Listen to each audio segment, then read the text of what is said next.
Let's get it. 580 Sports Talk is live and direct on a Monday. Welcome back from the weekend. Hope you enjoyed it. We got 3 hours to hang out together on this Monday afternoon here on the Sports Voice of Kansas, 580 WIBW, FM 104.9, online at 580WIBW.com, and on our video streaming channels, 580 Sports Talk on YouTube, WIBW News on Facebook. However, wherever, whenever you're tuning into the program today, thank you so much for being a part of 580 Sports Talk. My name is Dan Lucero. Spencer Dupuy will be along in a bit. Brendan Dorzinski is off today, though you will hear from him a little bit later on in the show. And we have 3 hours to spend together today, and that's going to be a rarity this week, weather permitting, if the Royals schedule holds up as scheduled. We're going to have a lot of early outs, late start on Thursday this week. So this is the one day starting the week that you are guaranteed the full 3 hours of 580 Sports Talk, the full 580 Sports Talk experience. And fitting that it's on a Monday, much to talk about from the weekend that was, and we'll hit it all on this program. Royals baseball off today before they head out on a quick little two-city road trip through Detroit and the Bronx. They'll do so at 2 games under 500. No status change from the start of their 4-game series against the White Sox. That's because the Royals and the Pale Hose split the honors over the weekend in Kansas City. The Royals taking home shutout victories on Friday and Saturday. Finally get the bats going a little bit on Sunday, but it's not enough in what ends up being a 6-5 defeat, denying the Royals a chance to win the series. We'll talk a little bit about what we saw over the weekend, the perils of how we talk about April baseball. Too many of us do this. And I say us because I know I have fallen prone to this same thing. But this is what we have to understand about how much baseball has been played and how much baseball there still is to be played. And a quick peek at the American League standings should tell you all you need to know. And if you are a Royals fan, that should be the only thing you need to assuage long-term concerns about where this season is headed, because it's way too early to say definitively where this season is headed for anybody in the American League. Way, way too early. But this is what we do. This is how we talk about baseball in the month of April, because this is the way that we are conditioned now as a sports watching public. This was a gradual change. The seeds of it were planted well before I was even born, and this is just where we are, and how we talk about sports bleeds into how we talk about baseball, and we got to pace ourselves, is all I'm saying. Also, some of you were agitating for it on Friday. Now Royals Review is writing about it publicly on a Monday morning. Is it time for Matt Quatraro to think about flipping the lineup? Not entirely, but at least trying to do something to where the number 3 and number 4 spots in the batting order are not the automatic outs that they have been to this point. The Royals have had the worst production in baseball from the 3 spot in their order, and the second worst production in baseball from the 4 spot in their order, and mostly those have been the same 2 guys. Is it time for the Royals to move them in the order? We'll take a look at recent history that suggests, number 1, it maybe shouldn't happen, and number 2, it probably won't happen. But a third reason, a third thing that is different from 2025 that makes it at least an idea worth exploring for Matt Quatraro as the Royals head out on their trip to Detroit. So plenty of baseball talk on the program today. We're going to get into some golf, the Masters over the weekend. Rory McIlroy does it again. His second green jacket in as many years. Go figure. Takes him 15 tries to get one, and then he goes ahead and slips on a second one 1 year later. Talk about the weekend that was on the links, the television broadcast that left a little something to be desired. Gary Woodland's strong Sunday that if you woke up early enough and fired up Paramount Plus, you got to see plenty of. And I introduced you to, because CBS didn't want to show you any of this, I introduced you to America's funniest golfer, or at least Augusta's funniest golfer from the weekend. So we will. We'll talk a little golf. We got some football to get into on the program today. Our guest at the bottom of the 3 o'clock hour is Matt Verderame of Sports Illustrated, our NFL insider. Matt will join us. We'll get to the latest NFL and Chiefs news and notes, including what's the deal with that Ruben Bain story all of a sudden coming to light? Because that feels like the kind of thing that maybe we should have all already known about since it occurred.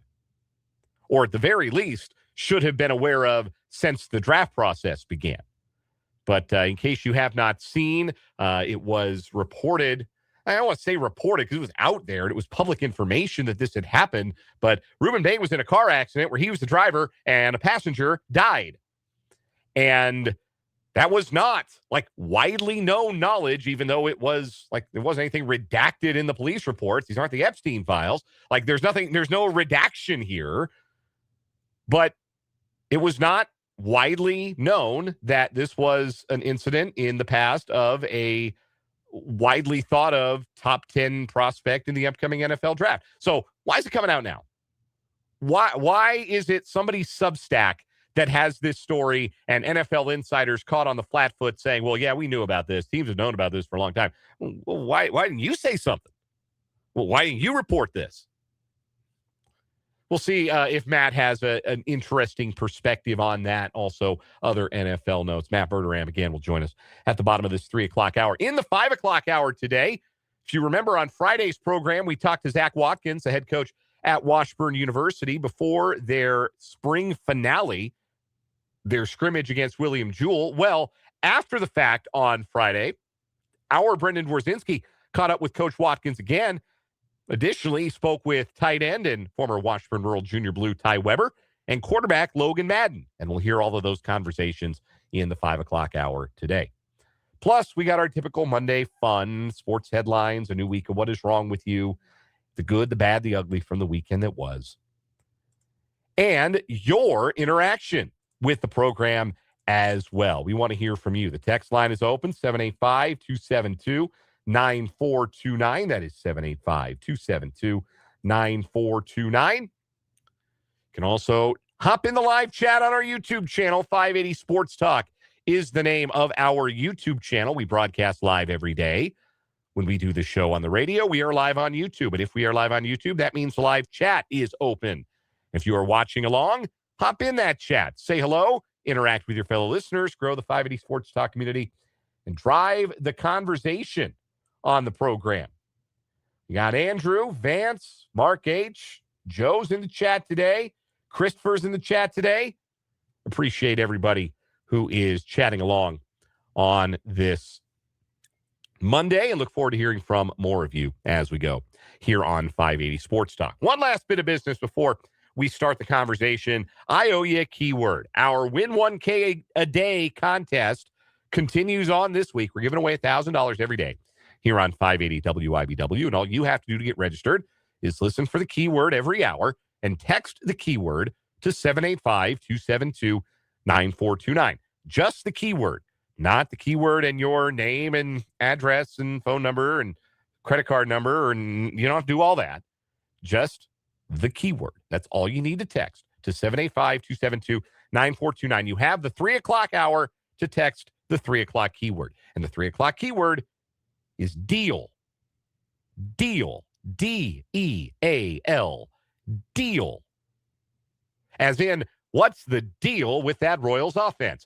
Deal is the word of the hour. Text the word deal to 785-272-9429. You have until 4 o'clock to text that word. And as you text it, then you are entered for your chance to win $1,000 today. We're giving away 1K a day here on 580 WIBW. Again, that word is deal. D-E-A-L. Royals 5, White Sox 6 yesterday as the Royals split the 4-game set with the White Sox. Christopher quick to point out that, well, Spencer was accurate in his prediction. Well, I don't know that it was necessarily a prediction, but on Friday's show, he said if the Royals can score 3 runs a game, they'll probably be okay. over the next three after they had lost the opener. Said, all the Royals need to do is score 3 a game. They'll be fine. Well, they did exactly that. They scored 9 total runs in their 3 games, and they won 2 of them. 2-0 shutout win on Friday night. Man, how good was Chris Bubic? I think that was the best I've ever seen Chris Bubic. Certainly the best that I've ever seen his breaking ball. He was superb. And again, caveats applied. It's not a very good White Sox lineup. I know this. But he was dropping that breaking ball into lefties and righties, throwing with a lot of confidence. Never mind 2-out runner in scoring position woes against him that had kind of plagued him in his previous start against Milwaukee. He was on point from the very beginning. He was absolutely terrific in his start. Michael Wacha might have been even better on Saturday, going 8 innings. Just about put up a Maddox. I thought he should have gotten the chance, to be quite honest with you. I really wanted to see Wacha have the chance to finish his outing. Was disappointed that we did not get to see him finish the ball game, as he threw 8 awesome shutout innings. I know, again, we'll apply the caveats, but he was totally on point. Strike after strike after strike. It was really, really impressive stuff for Michael Wacha in his outing. So Wacha and Bubic were both great. And the Royals didn't get much on offense. In fact, they got no hits with runners in scoring position in either game, but 2 was enough. 2 is enough when you don't let the other team score any. You never lost a game in baseball history where you don't give up a run. I think teams that pitch a shutout are undefeated in the history of baseball. Royals then did get the offense a little bit awakened on Sunday. They got off the runners in scoring position Schneid with about the weakest hit possible. That little number off the bat of Carter Jensen that scored a run with the bases loaded. But that was the first of what ended up being 3, count them, 3 whole hits with runners in scoring position for the Royals on Sunday. That felt like a bonanza. And 5 total runs. That's a good enough number for the Royals a lot of days. It was not a good enough number yesterday. Noah Cameron was a little gopherish and maybe left in the game a little bit too long there in the 6th. Nick Mears came into a tough spot. He walked in a run. John Schreiber ended up wild pitching in a run. You want to talk about guys who the Royals need to start thinking about their usage patterns of Johnny Leverage might need to be Johnny Low Leverage for a while, at least as long as he's not throwing strikes, because he's not throwing strikes. That's a problem. You're a short reliever. You're already not very good against lefties. If you're not going to throw strikes, you're not really giving yourself a chance at success. And the thing about Schreiber is Matt Quatraro trusts him, and he's going to put him in spots like a tie game in the 7th inning and trust him to keep that score tied. And it makes it hard to do that when you're walking the park, when you can't throw a strike, when you tug your slider into the opposite batter's box and a wild pitch ends up producing the deciding run for Chicago in the finale. So a tough one to take, 6-5. Michael Massey nearly had a game-tying home run there in the 8th inning. It was robbed at the fence. That's why they brought him in and brought him down, right? So you'd see more home run robberies. Unfortunately, the first one of the year belongs to Royals' opponent, and it costs the Royals a game. So the Royals end up splitting with the White Sox, and that is an unsatisfying conclusion of the weekend, particularly given the Royals' recent dominance of the White Sox overall, but particularly at Kauffman Stadium. Again, they had not lost to the White Sox at the K since 2013 before dropping a pair this weekend. And the loss drops the Royals back to 2 games beneath the 500 mark at 7-9. And it is frustrating right now to watch the struggles, the continued struggles of the offense with runners in scoring position. Maybe Sunday helps break them out a little bit. They weren't going to go 0 for the rest of the season. They were bound to get 1 or 2 here and there. Bobby Witt Jr. seems like he's starting to activate his offense, even though he remains homerless.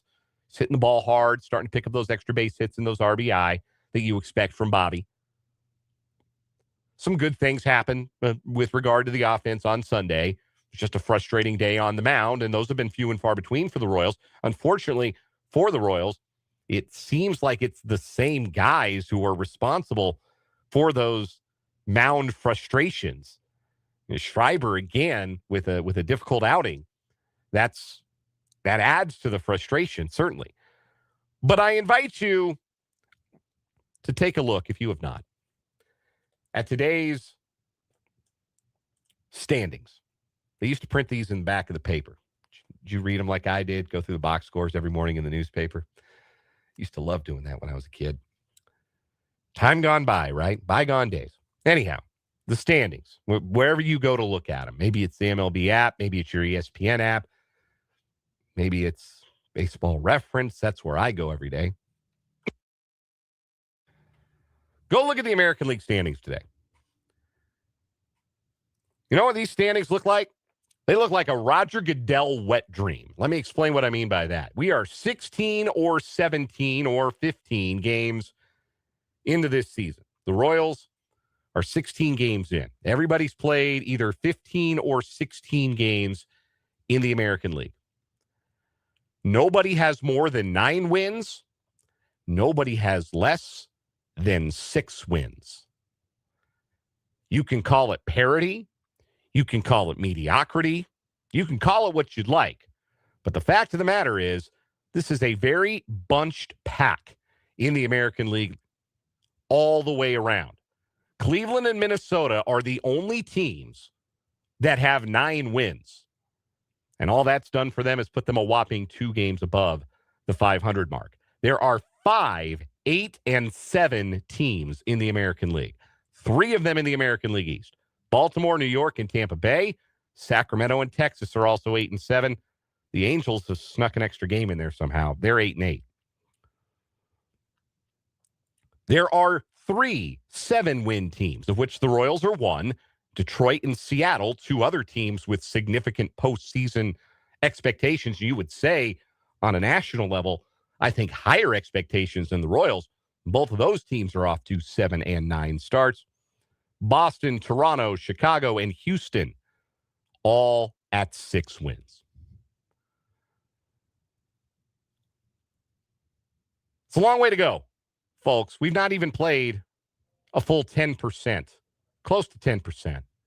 But we've not even played a full 10% of this 2026 season, and the pack is still bunched. It's a little like taking a look at the field just after the start of like the Boston Marathon. First few thousand meters, and saying, definitively what that runner's going to do, what that runner's going to do, what that runner's going to do, because they're all bunched. Everybody's in a pack. Nothing has been gained. Nothing has been lost. This is just a 16-game sample.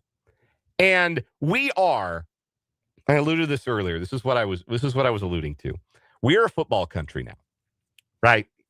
United States of America. We are a football country. Used to be a baseball country. Baseball used to be the national pastime. It's not the case anymore. Hasn't been the case probably 50, 60 years. We're a football country now. And so we view things through a football lens. And one of the things that we view through a football lens is a baseball season. And you can't do it. You just can't do it.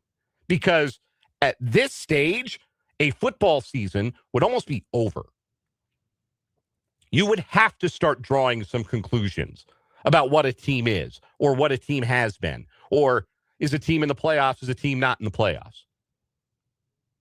The Royals will be 1 game away from completing. Their next game will be their 17th game. That is an NFL season. That is a whole NFL season. It's done. It's not even, it's just over 10%, I guess. Didn't get into this job because I was great at math. Just over 10% of a baseball season. So, frustrated? Absolutely. Understand the frustration with watching this team flail at the plate, with watching Vinnie Pasquantino and Salvador Perez and the slow starts that they're off to. I'm, again, not going to begrudge anybody that frustration, but to sit here today and to say definitively with your chest, the Royals don't feel like a playoff team to me. Well, the Royals, I'm writing them off. They're going to be buried by Memorial Day. Okay, maybe you're right, but you don't know.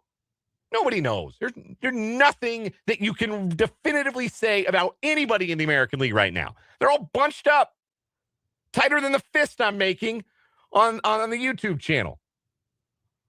Everybody's within 3 wins. Remember what I said before the season starts. You can't win a pennant in April. You can lose one, but you can't win one. Nobody's won or lost anything. The Royals are in the same boat with a whole bunch of other teams in the American League that haven't played the kind of baseball they might have liked to play to start 2026. And that's frustrating. That's been hard to watch. The good news is they got 146 games left. That's so many games.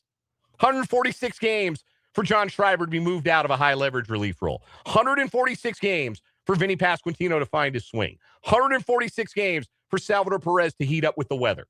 146 games for Bobby Witt Jr. to hit a ball over the fence. I think he will. So, yeah, you don't like losing 2 out of 4 to the White Sox. That feels not great. It's April. There's 16 games into this. It's a marathon. It's not a sprint.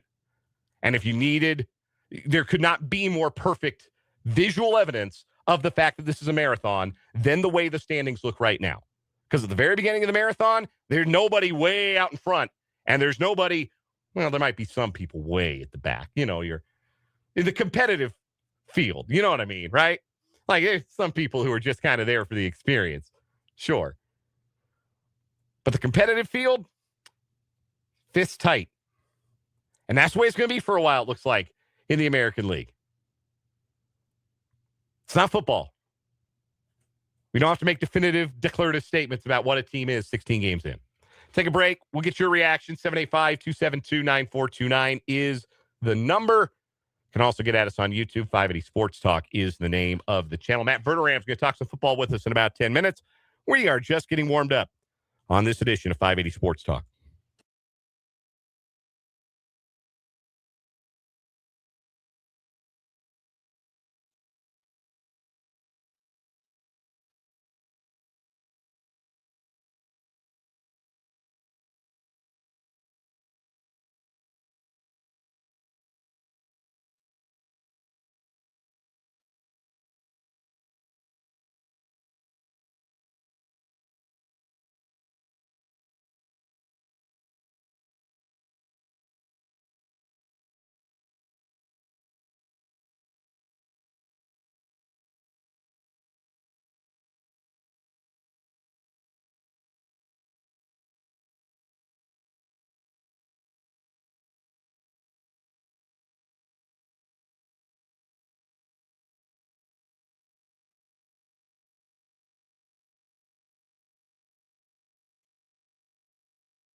.330 on 580 Sports Talk. Welcome in. If you're just joining us, thanks for being with us on this Monday. Matt Verderame coming up in just a handful of minutes. Talk some football with us. We got some more Royals talk. We got some Masters talk. Washburn spring football audio coming up in the 5 o'clock hour. Text from the 785. Is it fair to realize the Royals are still right there, but equally fair to be frustrated by the product? Team should have at least 10 wins already. Oh, absolutely. It's fair to be frustrated. I think a lot of teams can sit here on April 13th and feel like, God, we ought to have at least 3-4 more wins. Gosh, we could have flipped that one-run game. You got one more hit with runners in scoring position. If Massey's drive goes over the wall yesterday, they get that game tied, and the White Sox run out of pitchers in extra innings, because they were on pace to kind of run out of pitchers in extra innings. Like, they used 9 pitchers yesterday. Then, yeah, maybe that game's different. If they don't use Carlos Estevez inexplicably for their first save opportunity of the year, that could have been a different game. Oh, yeah, absolutely. Absolutely. You could feel like, gosh, there's 3 or 4 that could have gone one way. You got to also point out there's 3 or 4 that maybe 3 or 4 is a little extreme in a small sample size of 16, but there's a game or 2 that probably could have gone the other way too. You kind of have what you have at this stage. Everybody kind of feels that way. There are a lot of teams out there right now that are frustrated. Yankees aren't playing very good ball. They're 8-7. They're not playing well. They're not hitting well. Seattle kind of got the bats going a little bit this weekend, but they had gotten off to a really slow start as a team offensively, and that's a team with World Series aspirations. The Tigers, that's a team with World Series aspirations. That's off to a very slow start. Royals see them starting tomorrow night. They don't see Tarek Skubal. That's a break. So, yes, I understand it is not fun right now to watch the Royals take at bats. It's not. It's not an enjoyable experience to watch the Royals in the first inning and feel like they're not going to score a run unless Maikel Garcia or Bobby Witt Jr. finds a gap. Because 3 or 4 aren't doing anything. More about that coming up a little bit later on in the show as the drum beats grow louder for some sort of a change to how the Royals line up when they take the field again on Tuesday.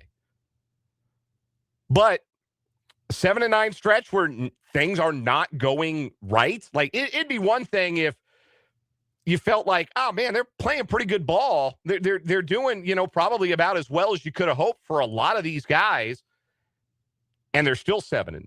And that'd be one thing. Like, I hate to bring my favorite team into this. The Rockies are 6-10, and it feels like they've played pretty well. Like, they're watchable. They're getting some decent starting pitching, some decent bullpen work here and there. Feels like they've played okay for what they're capable of, and they're still on pace at 6-10 for 100 losses. Like, that's one thing. Doesn't feel like the Royals have played their best baseball. It feels like they're treading water right now. Sometimes over a 16-game stretch, treading water looks like 7-9. Sometimes you get a better break. It looks like 8-8, or it looks like 9-7. But my broader point is, I'm not ready to sit here behind this microphone and say definitively the Royals are this. We don't have enough. We don't have enough. It's 16 games. So that's my only point. My point is not to say, oh, it's no big deal that Salvador Perez is hitting in the 100s. That might be a big deal. He's 36. That could be a big deal. Or it's not a big deal that Vinnie Pasquantino doesn't have a home run yet. That could be a big deal. But I got a bigger sample size of those guys' entire careers that says that'll probably turn around. So it's not DEFCON 5. I don't even think it's DEFCON 1. I don't even registers on the DEFCON scale yet. It's 16 games. That's all I'm saying. That's all I'm saying. There are good things happening for this club. Boy, Michael Wacha is fun to watch right now, isn't he? Filling up the strike zone. Chris Bubich was terrific. Career high 11 punch-outs for him.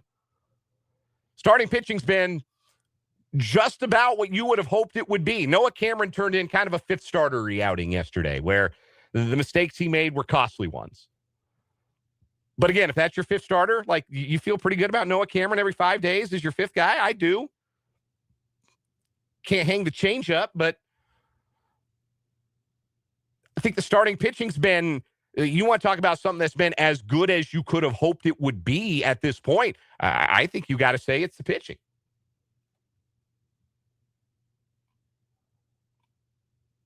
Andrew asks, and I'll handle this one real quick.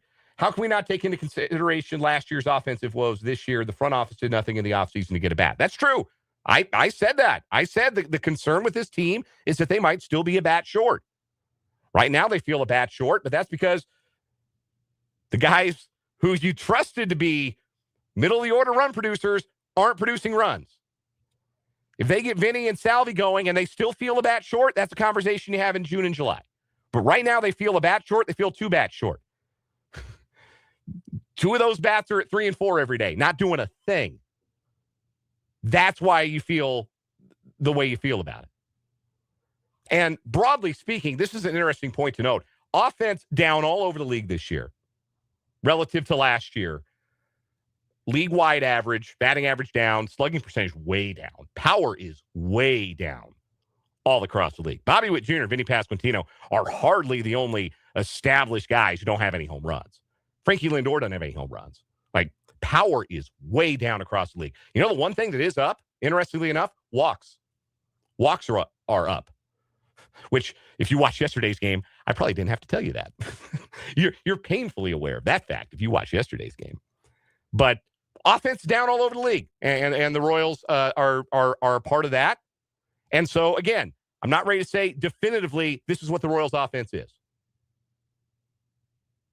I know what it has been, but I'm not ready to say what it is. Don't have enough to say what it is yet. We'll take a break. When we come back, Matt Verderame, our NFL insider, joins us on 580 Sports Talk.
We are joined on the Fleming Place Wine and Spirits hotline by our NFL insider, Matt Verderame, who covers the league for Sports Illustrated at SI.com, also appears on That Football Show on the KC Sports Network, and has his own subscriber-only Patreon you can check out as well at The Matt Verderame Show. Matty, excited for the NBA playoffs. This is the year for your Knicks. Yeah, those are Knicks. It's never the year for the Knicks. But I am excited. I hope they get to the finals so they can get beat in 4 games by somebody out of the West. But yeah, I mean, it'd be nice. Just getting to the finals would be wonderful. That hasn't happened in almost 30 years now. Yeah, 1999, I believe the last one for the. Yeah, well, here's to a Knicks Nuggets finals. We'd have some fun with that if it came to pass. Matt, a story regarding Ruben Bain broke last night, and I say broke, it was really made public. It was something that occurred in 2024. Ruben Bain was the driver in an automobile accident that unfortunately one of the passengers who was injured in the accident succumbed, passed away due to her injuries. This happened in 2024. Ruben Bain got a careless driving citation for his role in the accident. Apparently this was widely known by NFL teams. It wasn't widely known by us necessarily. Why do you think that this came to light the way that it did? And do you think that teams across the league are necessarily surprised, or this feels like something that is not going to maybe affect draft day for Ruben Bain? So this was known in league circles.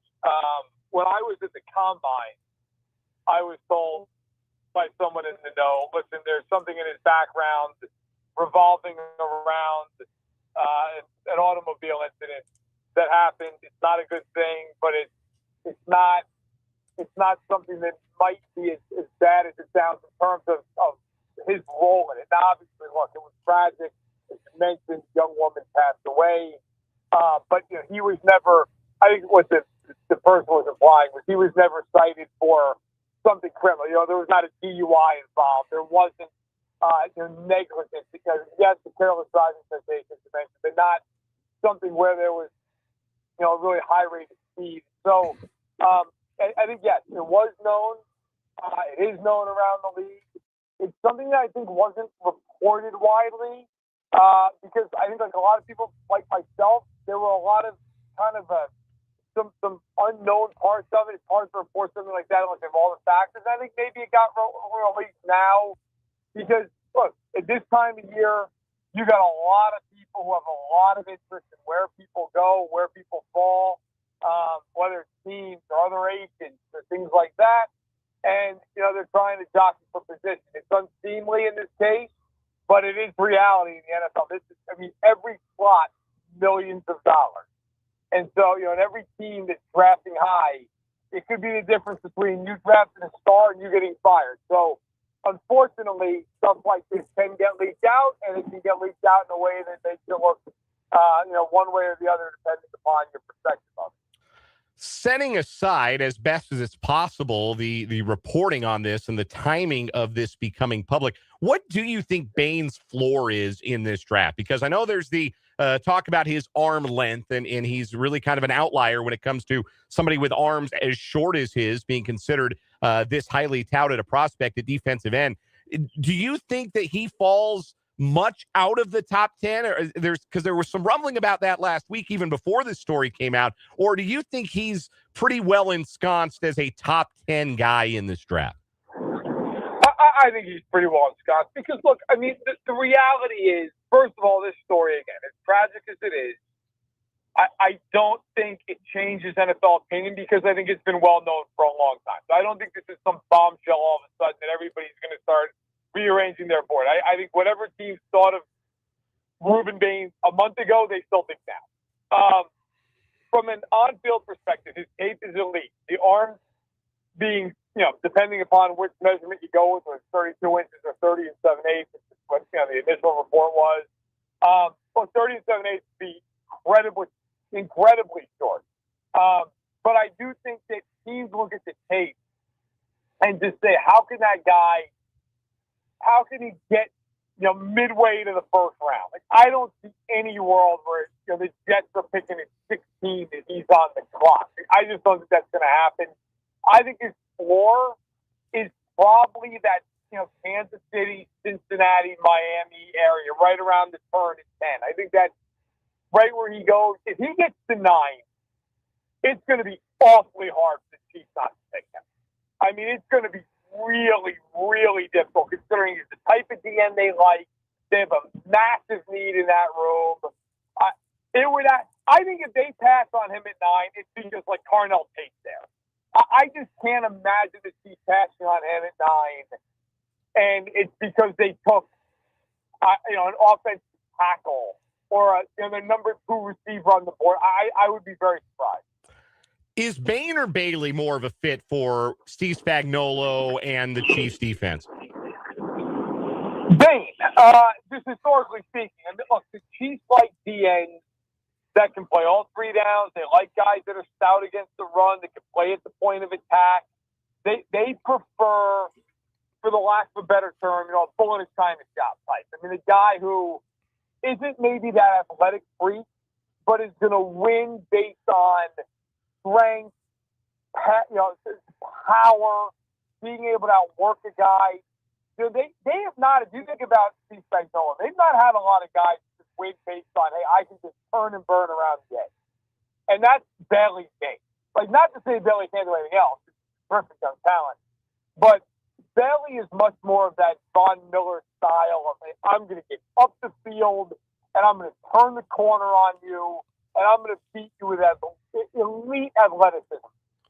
Dane is more of a souped-up Karloff, where you look at him and go, okay, yeah, he can win around the edge, but he's going to beat you because he is going to be a force on the edge.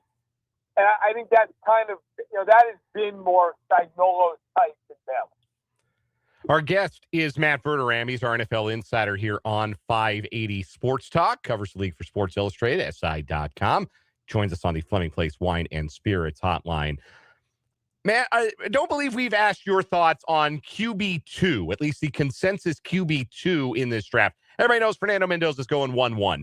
Ty Simpson is starting to hop into some mock drafts in the first round. Thought that a team could trade up, get that fifth year. That's really important for a quarterback. That's why you'd want to get late first round to get a quarterback, get the extra year of team control. What do you think about Simpson as a prospect, and do you think the first round rumblings are real? So, look, I think Simpson's a very interesting evaluation because you watched the first half of the year last year at Alabama. If you just watch the first 5-6 games, you can make a real argument, as I know Dan Orlovsky kind of famously has, that he's the best quarterback in the draft.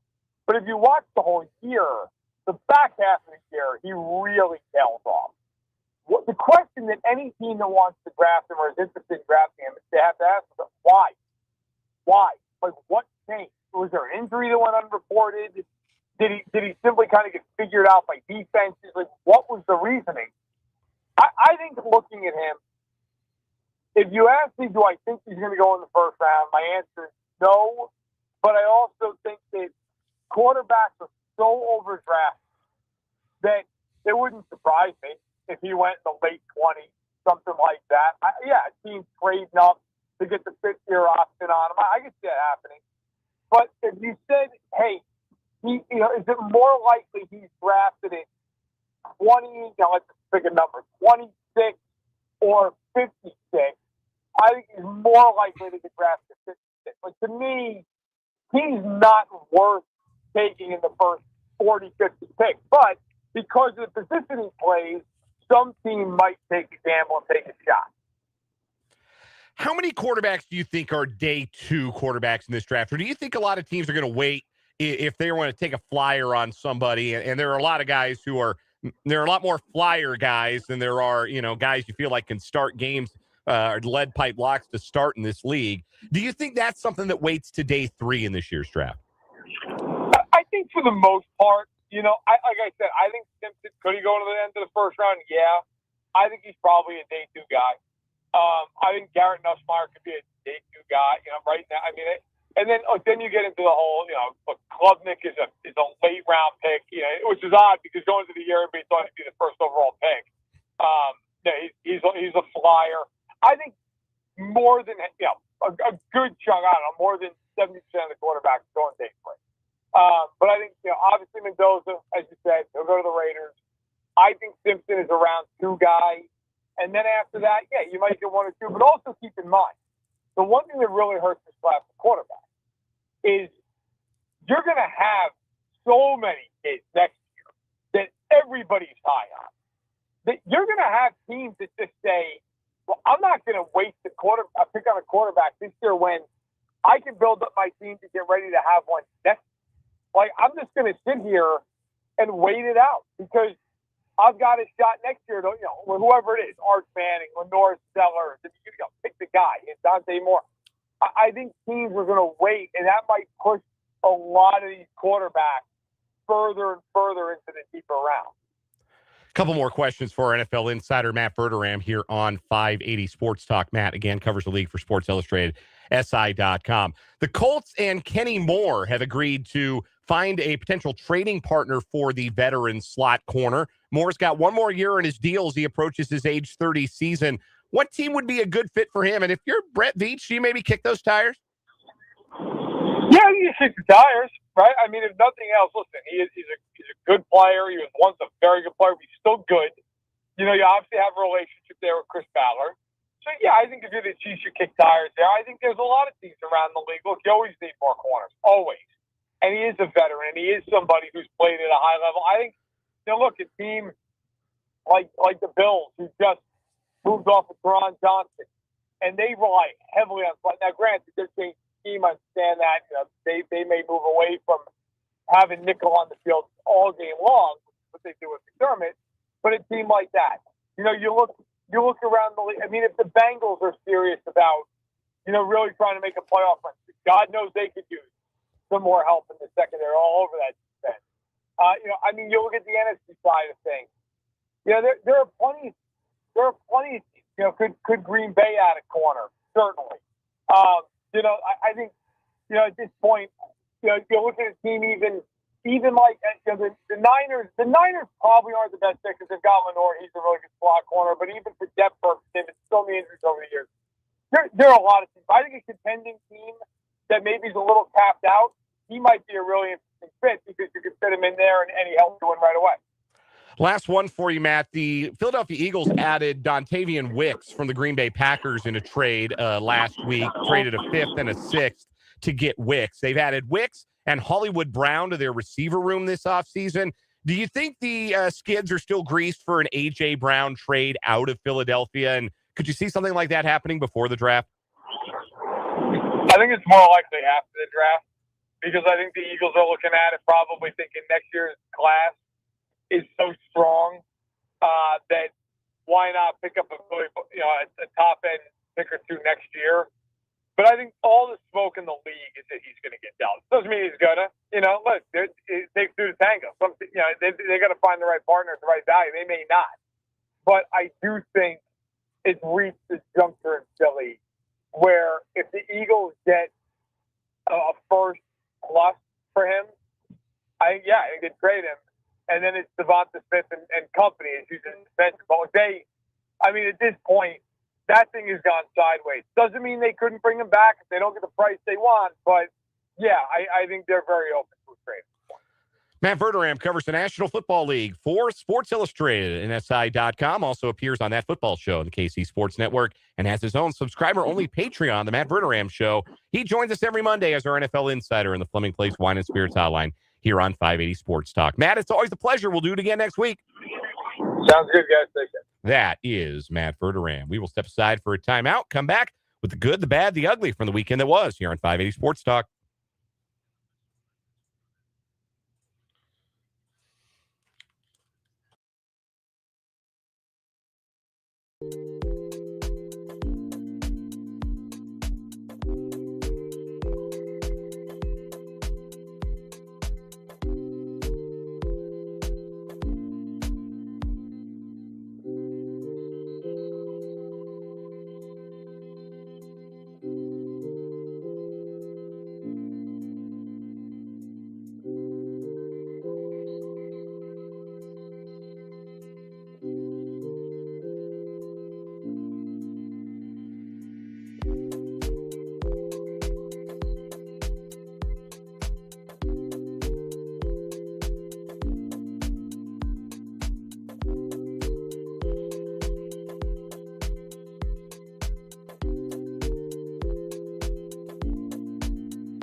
It's the good, the bad, and the ugly from the weekend that was. My good, Chris Bubich's outing on Friday night for the Kansas City Royals. That's the kind of performance that makes me believe he can be, over the long haul here in 2026, a number 2 starter kind of pitcher for the Royals. We know they've got an ace caliber pitcher in Cole Reagans.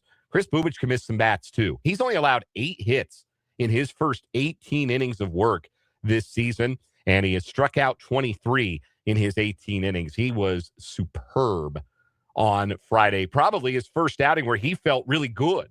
And he said in his first outing of the year where he had 6 innings of 2-hit ball that it wasn't his best outing under the hood. But he was excellent on Friday. That was the best thing I saw this weekend. My bad from the weekend. I thought that the Masters television coverage was lacking in a way that it is not usually lacking. You know, first world problems. We get to watch the whole tournament. There aren't a lot of commercials on Sunday. That's usually really good. We didn't know where Rory McIlroy's ball was as he was walking to the 18th green. That's the leader. And we had no idea after his second shot where his ball was until he got to his ball. That was wild. Like, what in the world was that? Also, not enough Jim Nantz, a little too much Andrew Catalan. I come for Jim Nantz. My ugly, Colorado Avalanche head coach Jared Bednar got hit in the face with a puck during live action, broke his face, had facial fractures. He's not going to coach the rest of the regular season, which is only a week long. But that's a wild thing to have happen to a coach. And frankly, I'm surprised it doesn't happen more often in hockey. If we're being really honest, surprised that you don't hear more about people on the bench in hockey, like a trainer or an assistant coach or a head coach, just getting bonged with a puck as it whizzes past the bench and like seriously hurt. That's my good, bad, ugly. Coming up at the 4 o'clock hour, should the Royals make a lineup switch? We'll talk about it. Plus, we got What Is Wrong With You on 580 Sports Talk.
Let's get it. Hour number 2 of 580 Sports Talk on this Monday afternoon. Thank you so much for joining us here on the Sports Voice of Kansas, 580 WIBW, FM 104.9, online at 580WIBW.com, and live in living color on our video streaming channels, WIBW News on Facebook, 580 Sports Talk on YouTube. Like and subscribe, folks. Like and subscribe. Dan Lucero, Spencer Dupuis with you until 6 o'clock tonight. Royals are off today, headed to the Motor City. They'll start a 3-game set with the Tigers tomorrow night. They'll have played every AL Central team at least one game before Tax Day, which I like. I like seeing all the division teams early on. I think it beats the schedule that some teams, I think the Tigers played 3 interleague series already. It's ridiculous to me. Blasphemous, in fact. Should be a lot more league play early on. As far as I'm concerned. But anyhow, the Royals and the Tigers, 3-game set, and then the Royals go to New York for a 3-game series with the Yankees this road trip week for the boys in blue. We'll talk a little baseball this hour. Royals offense continues to scuffle largely because some big bats in important places in the lineup are not firing on all cylinders. Is it time for Matt Quatraro to consider a move? I'll tell you why history suggests he won't, why history suggests he shouldn't, and why there is one factor that's different from past history that maybe means that Matt Quatraro should more seriously consider at least a short-term change to the way that his lineup is ordered. That is coming up here in this hour of the show. We'll also talk a little golf. The Masters was this weekend. Spencer, did you get a Masters nap in? That's the big question. Did you get a Masters nap in? I haven't taken a nap since June 6, 2024. I can tell you the exact date from which a nap was no longer a luxury that I got to enjoy. I did not take a nap. I had 2 very important hockey games to watch. Okay, yeah, you were dialed into the Caps this weekend. Yes. While I 2-screened it, I didn't 2-screen it on Saturday. I 2-screened it yesterday. Sure. I respect that. I had the final round of the Masters up on the left, watching Rory go up and down, and then finally turned it back over after the game ended. See, the real heads get the Masters nap in on moving day. And there was a moment where I thought it might happen for me. There was a brief window where I thought maybe, just maybe, I can sneak in a Masters nap. And then 2 things happened, one right after the other. First thing that happened was Shane Lowry made a hole-in-one on the 6th on Saturday. That was sick. That was really cool to watch live. Like, I'm not like a total golf sicko. I'm probably a golf sicko compared to a lot of people, like the volume of golf that I watch. But I'm not like, oh, man, it's Saturday. I can't wait to watch 3rd-round coverage of the John Deere Classic. Like, I'm not watching that much golf, right? But I've never been watching a golf event and watched a hole-in-one live. I don't think I've ever seen one. I mean, you see like the replays, but I don't think I've ever been seeing one that just kind of happened during the course of the coverage. And so that was really cool to see that. And everybody loves Shane Lowry, and his reaction was great. Shane Lowry's made like every par 3 in golf you've heard of. He's done it. He's aced. Yeah. 17 at Sawgrass, 7 at Pebble, 6 and 16 at Augusta. Like every famous par 3 he's made a hole-in-one at. Not 2 at Western Hills here in Topeka, to my knowledge. He's got to work on that. I also have not aced that hole. That was not an illusion, anything. That's Gary? I have to ask. That's feasible, certainly. It's feasible that he might have at some point. But no, that was a really cool moment, and that kind of jarred me out of my, like, I was kind of fading a little bit. And then about 2 minutes later, my son woke up from his own nap. Oh. And that was that. That was ball game. So, I will tell you, shout out to the Paramount Plus streams they get going early on Sunday, and you can watch just Amen Corner and 15 and 16. ESPN I was following Gary. Oh, sure. On Amen Corner and up to 14 and 15. Yeah, and the professional sports franchise at Topeka, Kansas did very well on Sunday. We'll get into that a little bit later on. Yeah, it's the most well-covered event, and then all else fails, you just get the app, and you can just watch every shot by every player. Like, it's incredible. you want to talk about power. Yeah. Like, that is a sporting event that has so much power. That the power brokers at Augusta just basically go to IBM and like, hey, don't throttle anything for 4 days. Just let it ride and don't throttle anything. And it's not like there's any interference on the site, right? Because you can't have your cell phone on the grounds. So unless you're Scott Van Pelt. Yeah. And Jim Nance and select other media in the media area. Yeah, media can. He can. Past champions can't. They kick Mark Calcavecchi off the course. But I will tell you that Paramount Plus, like I didn't watch it when I was on ESPN Plus years ago, like the Friday coverage, because I was working.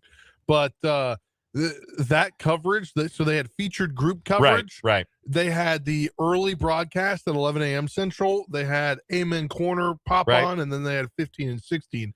So I was switching back and forth between all of them before the main broadcast came on CBS. Yeah, it's a buffet, no question about it. It's a fun tournament to watch for sure. So we'll talk a little bit more about that. Introduce you to America's funniest golfer, at least Augusta's funniest golfer this weekend. We also got What Is Wrong With You coming up. Our first What Is Wrong With You of a new week is coming up a little bit later on this hour. You can interact with the program today. Text line is open. 785-272-9429 is the number. That's 785-272-9429. And also get at us in the YouTube chat. If you're watching the show on our YouTube channel, 580 Sports Talk is the name of the channel. Hop on in the chat and say hello. Interact with your fellow hosts or your fellow listeners and your hosts, and grow the 580 Sports Talk community. Check out the live broadcast at 580 Sports Talk on YouTube. And if you haven't done so, go subscribe to the YouTube channel. Help get us closer to our 1,000 subscriber stretch goal.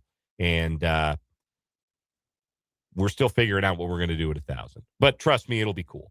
We got to start getting closer. We got to start making that number go up again for it to be deadline spur action.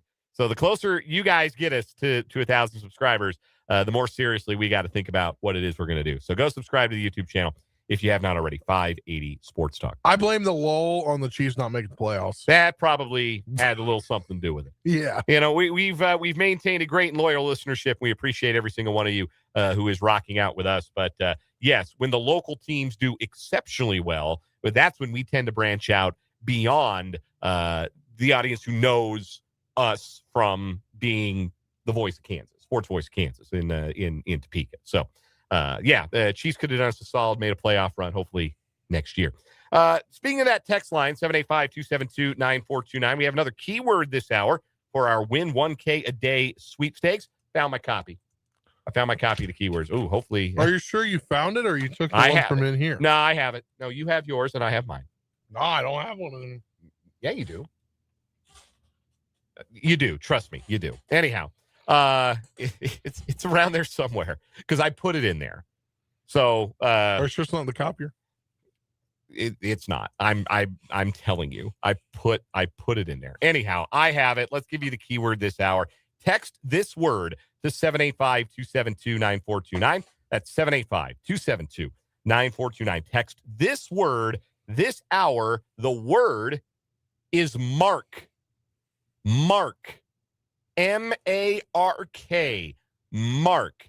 As in, like, a solid 30% of our regular YouTube chatters are named Mark. It's my dad's name, too. Oh, no kidding. Had no idea. There's a big Mark contingent with the 580 Sports Talk community. Mark is the word. Text the word Mark, M-A-R-K, to 785-272-9429. Again, watch those typos. Last hour, the word was deal, and we had people text Eagle, Frail, and Emily to the text line. I see that now. Emily's a wild one. Anyhow, so mind autocorrect. Mind your autocorrect. Mind your fat fingers. We've all got. No shame. We're not shaming you. We're just telling you. You want to be careful and text the keyword Mark, M-A-R-K, to 785-272-9429. Text that word this hour. You have until 5 o'clock to text the word Mark to 785-272-9429 to get yourself registered for a chance to win $1,000 today from your friends at 580 WIBW. Quick, name a famous sports mark. Give me a sports mark. You've really got me there. Mark Messier. Mark McGuire. Former Masters champion Mark Calcavecchia. I'm thought Mark Messier because I'm pretty sure I read today he's on ESPN's coverage of hockey. Yeah, he's been on their coverage. But he's on their coverage today. I read a ESPN thing earlier. We got Mark Schlereth in the chat. That's true. We got Mark Spitz in the chat. Good work, chat. Think of some more famous sports marks and text that word Mark 785-272-9429. So I mentioned it in the first hour. Offense is down league-wide across Major League Baseball. In fact, I want to go and dig up Joe Posnanski had the numbers in his newsletter today that I subscribed to, and I want to make sure that I get those numbers correct. But offense is down all over the league. So far in the month of April, and this includes, in baseball, we lump the March numbers in with April. Last year in 2025, the league hit 242 with a 392 slugging percentage and hit over a home run per game, 1.06 home runs per game. So far in 2026, the league's batting average is 7 points lower, and the league's slugging percentage is 17 points lower. And home runs are down about a little more than a tenth of a home run per game. So not insignificant drops in power in particular. Funny thing is, run scoring has stayed exactly the same. Literally, exactly. The same number of runs per game is being averaged. 4.34 runs per game in April of 2025. So far, 4.34 runs per game in 2026. The thing that's making up the difference, there's no power, average is down, walks are up. Walks are way up. Walks are higher than they've been in a while. And I think some of that has to do, honestly, with the strike zone, the ABS. That the strike zone is different. It's being called a little tighter. And now you don't have the auto strike anymore. That 3-0. I'll give the pitcher this one. It's close enough. Did you see the accidental challenge that turned out to be a strike this weekend? I did see that. And I think that umpire did that. Was it the Pirates Cubs? I think so. I just remember seeing the guy was scratching the back of his head. Yeah, and I think that the umpire, he did it with a flourish because I think he was ready to show that batter up. Like, oh, you're going to challenge me? Watch this. And the batter was right. Yeah, the batter was right. Well, no, it was the pitcher that challenged it. Oh, then you're thinking of a different one than me. There's a pitcher that was scratching the back of his hat, and they thought. That was a different one than me. That was a different one than I saw. Yeah, law of unintended consequences on some of those, I suppose. But anyway, so offense is down all over the league, but that does not excuse the performance of the 3-4 hitters in the Royals lineup who have played all 16 games of this 2026 season and have hit not a lick. Vinnie Pasquantino, so far this year, 153 batting average. He's 9 for 59 with one extra base hit and a 246 on-base percentage. And if you watch his at-bats, he's not hitting anything hard. He is striking out quite often. 16 strikeouts in his 69 plate appearances. That would be a career-high strikeout rate of 23.2%. His career norm is just under 14%. Vinnie does not strike out this often. He is striking out very often to start 2026. Salvador Perez is also 9 for 59 at the plate. That's kind of adorable. They have the same batting average, 153. Salvy's got 4 extra base hits, but it feels like it's been forever since his last one. He's got 2 doubles and 2 home runs. Those 2 home runs are both solos, and they're his only RBI of the season so far. Salvador Perez also, unlike Vinnie Pasquantino, doesn't really draw walks, so his on-base percentage is a meager 219 to go with his 288 slugging percentage. The Royals' cleanup spot is the second least productive in all of baseball when it comes to OPS. Not to be outdone, the 3-hole in the Royals order is the least productive by OPS of any team's number 3 hitter. No team is getting less production. And that is how, astonishingly, Bobby Witt Jr., who starting to get a turnaround with the bat, he's in the extra base hit column. He's stolen 8 bases. He's getting on base at a 371 clip that is third best on the team behind Isbell and Garcia as it currently stands. Bobby Witt Jr. through 16 games has scored 1 run. He has been on base 30 times and scored once. Yeah, I saw that stat, but I saw it phrased a different way from Dan Clark. I'm sure it's been phrased some ways by Royals fans with some words in between there that we're not allowed to repeat on the radio. That is almost impossible to get on base 30 times and score once. But that is the state right now. Well, it's just like their runners in scoring position problem they had till the other day. That is the state right now of the middle of the Royals order. And the argument for moving the lineup around, making some changes, at least for the short haul, does not need to go much further than surface level with the numbers. This isn't where I go to Baseball Savant and I tell you, well, actually, Vinnie's, exit velocities are this, or, well, Salvador Perez's hard hit percentage is this. I can't do that. They're not hitting a lick. Everything feels like a swing and a miss or a lazy fly ball to center field. And for Vinnie Pasquantino, it's a lot more swing and miss than we're accustomed to. They've been bad. Point blank, period. There's no sugarcoating it. There's no number or advanced analytic I can give you that would make it feel any better. They've stunk out the joint. And you don't need me to tell you that. So it's a surface level argument. These guys aren't hitting. Let's get some more at-bats for some guys who are hitting. Here's the thing you have to remember with both Pasquantino and Perez, though. Salvi is a traditionally slow starter.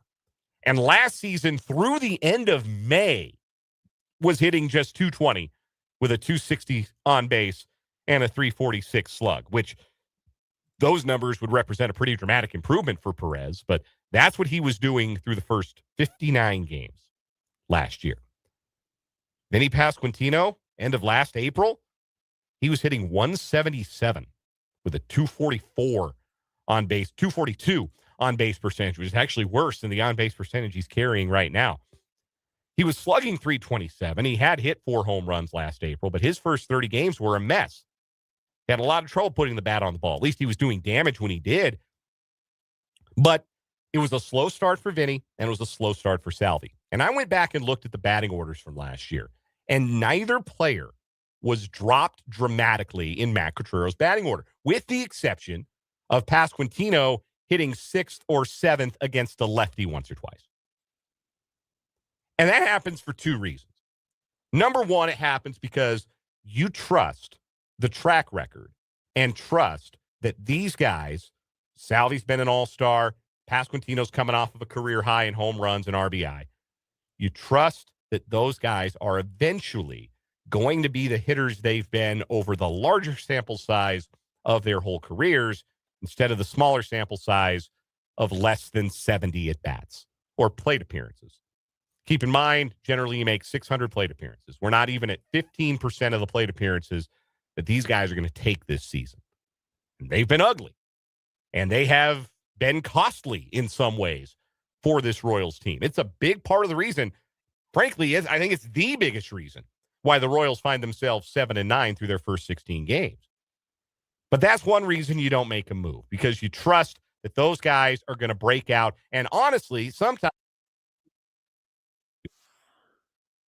that messes with their head a little bit, messes with their confidence. Now, Perez and Pasquantino are both veteran enough that probably isn't a concern at this stage, but it's another reason a manager might be loath to just mess with the lineup every single day and start dropping guys to 6th or 7th or 8th in the order after just 2 weeks and change of action, which again is what we're dealing with here.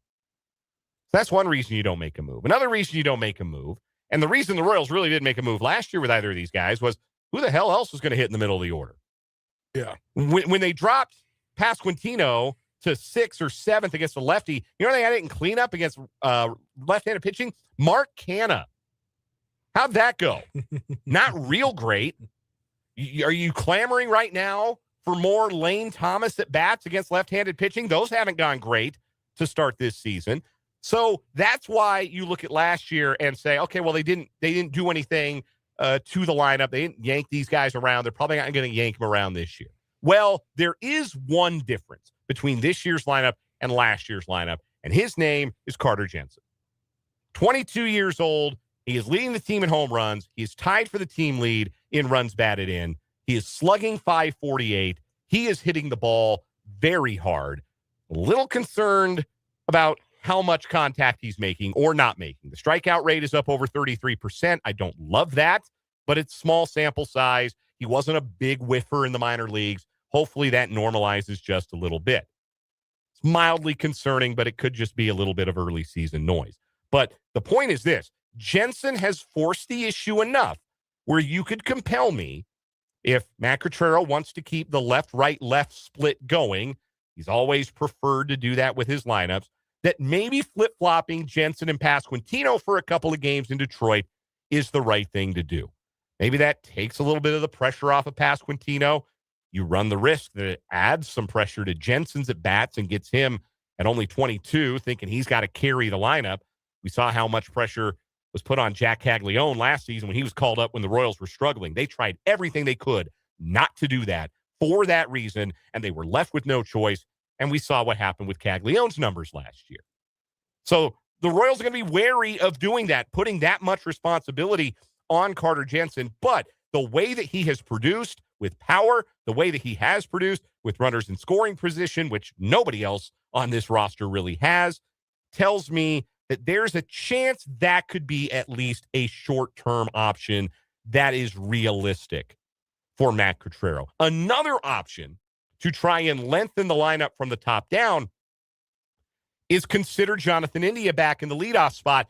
And you're going to go right to his baseball reference page. You're going to see he's hitting 184. And you're going to say, why in the world would you bat a 184 hitter leadoff? And I'm going to say, I don't care about batting average. Look at the number to the right of batting average.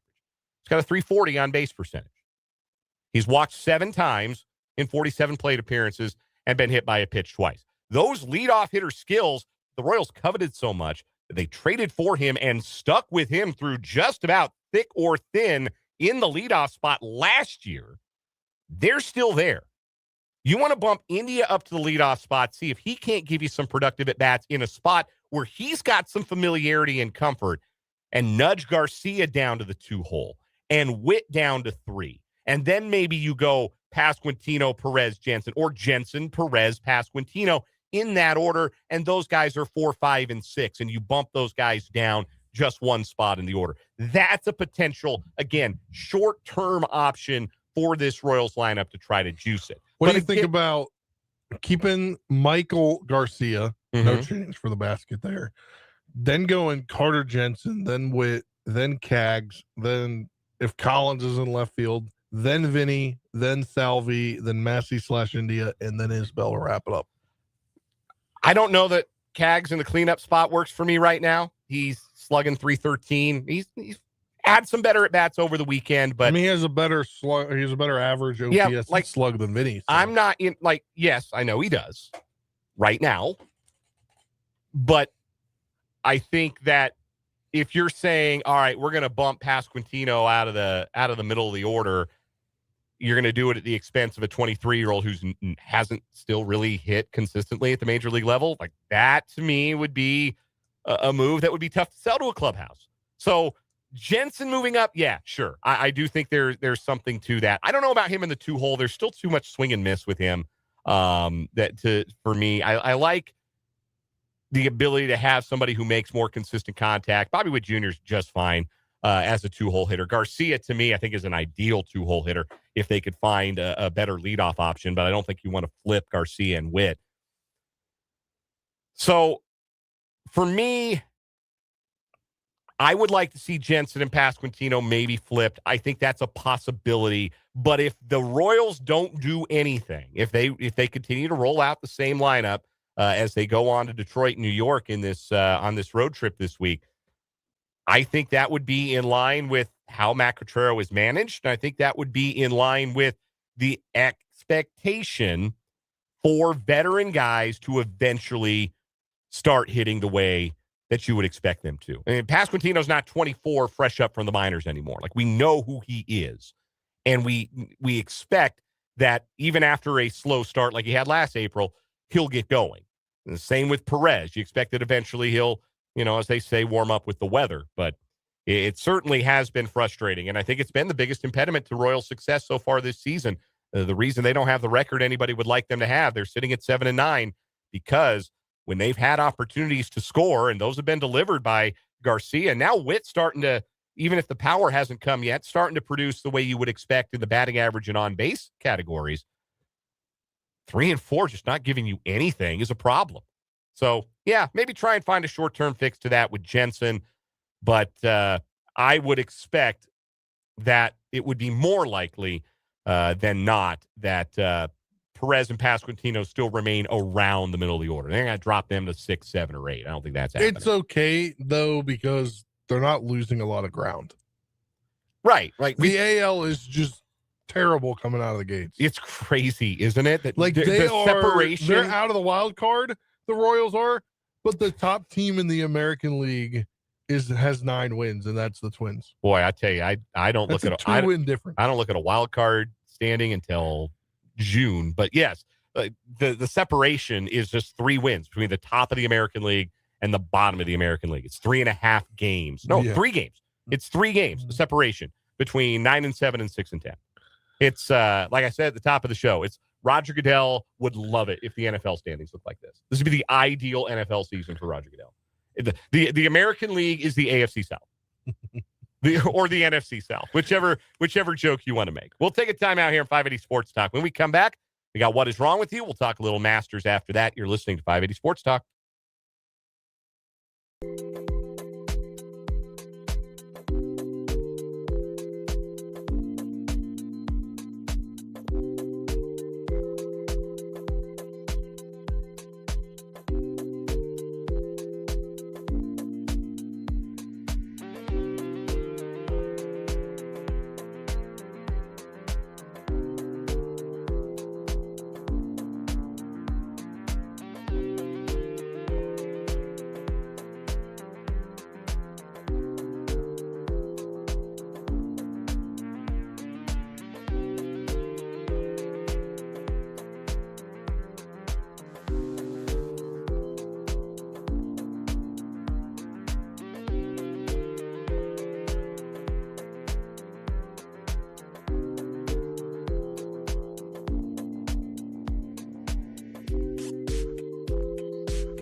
It is time for What Is Wrong With You here on 580 Sports Talk. We've got 2 news stories to start a brand new week on What Is Wrong With You. I will go first today. My story takes us to the campus of George Mason University in Arlington, Virginia. Hey, I know where that is. I'm sure you do. You have any friends go to GMU? My sister did. Oh, no kidding. Yeah, not the main campus, not Arlington. Oh, okay. They have a secondary campus. Oh, gotcha. Yeah.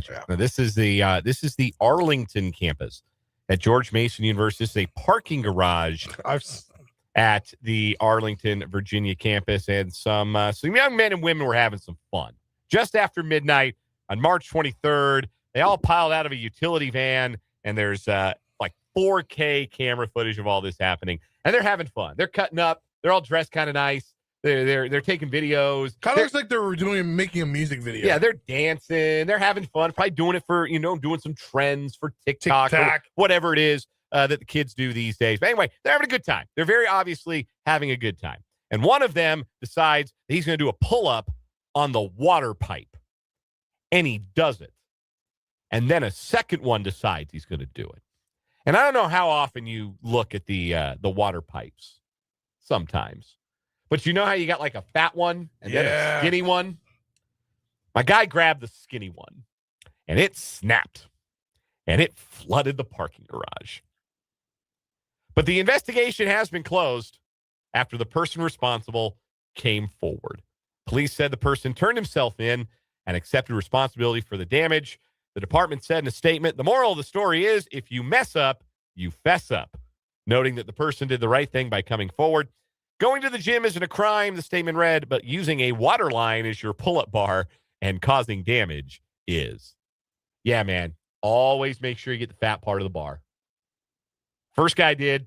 No problems. He didn't cause any property damage. Second guy thought he'd do one on the little one and jumped up, grabbed that little one, and that sucker, it snapped and it splashed like a little bit of water, and everybody was kind of like hanging around like, oop, that's bad. But hey, at least there's not too much damage. And then the torrential downpour began.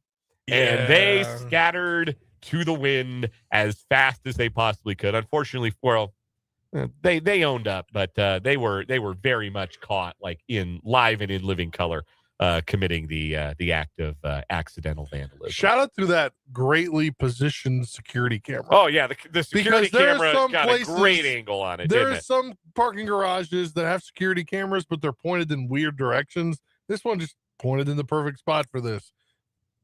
Caught them. Their video, their likeness was out there, so they turned themselves in. Got their face, man. They look good. Like they look happy. They're dressed nice. They got their going outfits on. They were having a great time, and then all of a sudden they were having a great time. Then après le déluge, I believe is the French phrase. I actually don't know. I don't speak French. What's your story today? So if you're running for public office, you probably shouldn't commit a crime, right? Generally? Yeah. Right. Yeah. Well, it depends. There's some people it doesn't matter as much, I guess. That's true. Anyway, we're going to go to Flagler County, Florida. A 46-year-old Palm Coast man who is running for governor and previously ran for mayor was arrested after a disturbance with a weapon. The Flagler County Sheriff's Office said Friday. Deputies responded Friday morning to a home after a report that a man had battered two elderly victims in the home, hitting one with a cane and throwing a cell phone at the other, and allegedly had a gun. The 911 caller, who was one of the victims, further reported the suspect, Kevin Chakowski, had threatened to kill them multiple times and stated he would kill law enforcement if they were called. Deputies located the two victims who were hiding in a bedroom and said they could not leave the house because one of them was bedridden. After the victims were evacuated, deputies made contact with Chakowski and ordered him to surrender.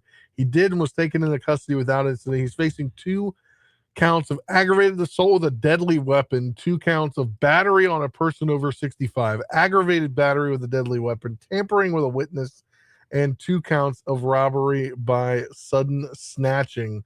While being transported to the Sheriff Perry Hall inmate detention facility, he made suicidal statements and was placed in a protective custody under Baker Act. He was also arrested in 2024 for domestic battery by strangulation and false imprisonment.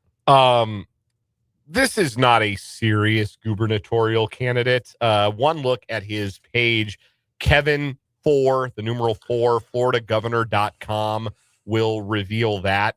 I love that there's also a link at the top of his page to Florida, a short history, which is literally just like links to the history of the state of Florida.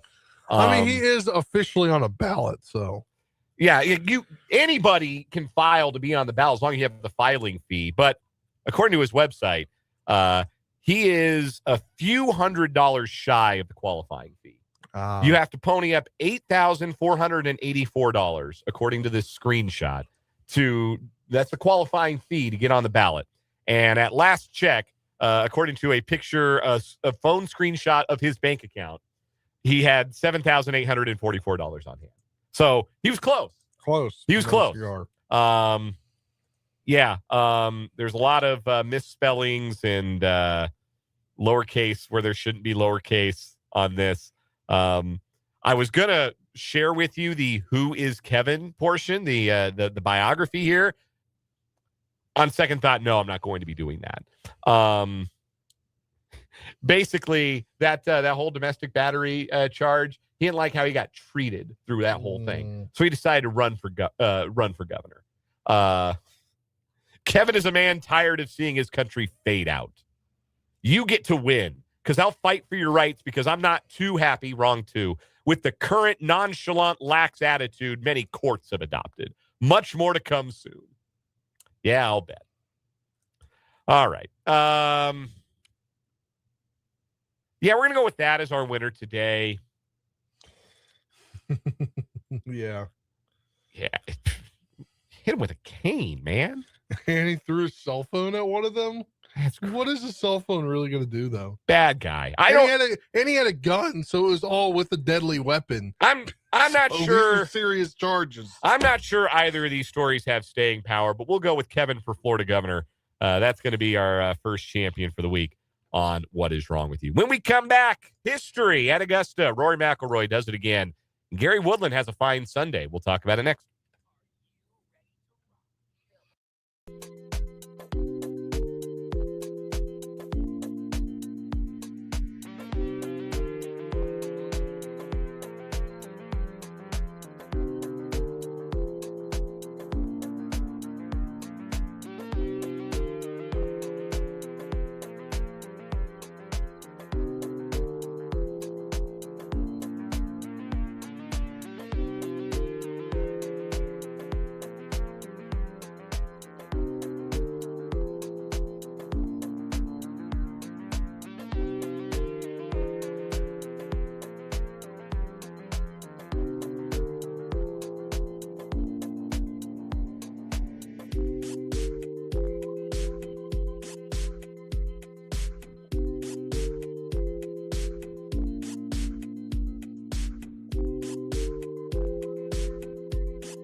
Now it sounded on CBS yesterday afternoon. Did we see the ball go into the hole? No, we did not.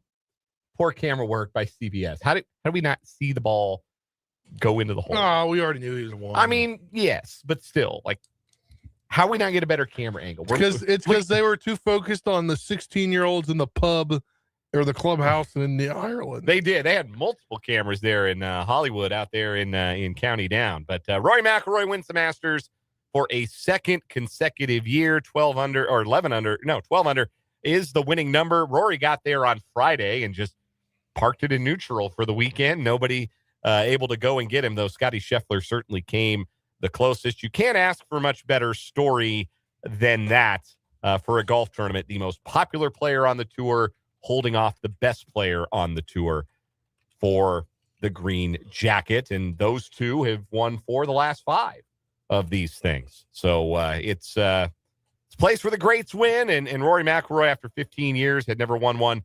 Now he has won 2 in a row. Dan and Spencer back with you here on 580 Sports Talk. I have a theory. What is your theory, Spencer? The Masters, I know it's a different time of year, but they saw how the 2020 Masters went, and they said, you know what? We need our course to play a certain way. And it's played a certain way since 2021. I don't know if you've gone back and looked at the winners, what their scores are from 2021 until 2026. 10 under for Hideki Matsui in 21. Matsuyama. Sorry, thinking about baseball player here. I have made that exact mistake on this show.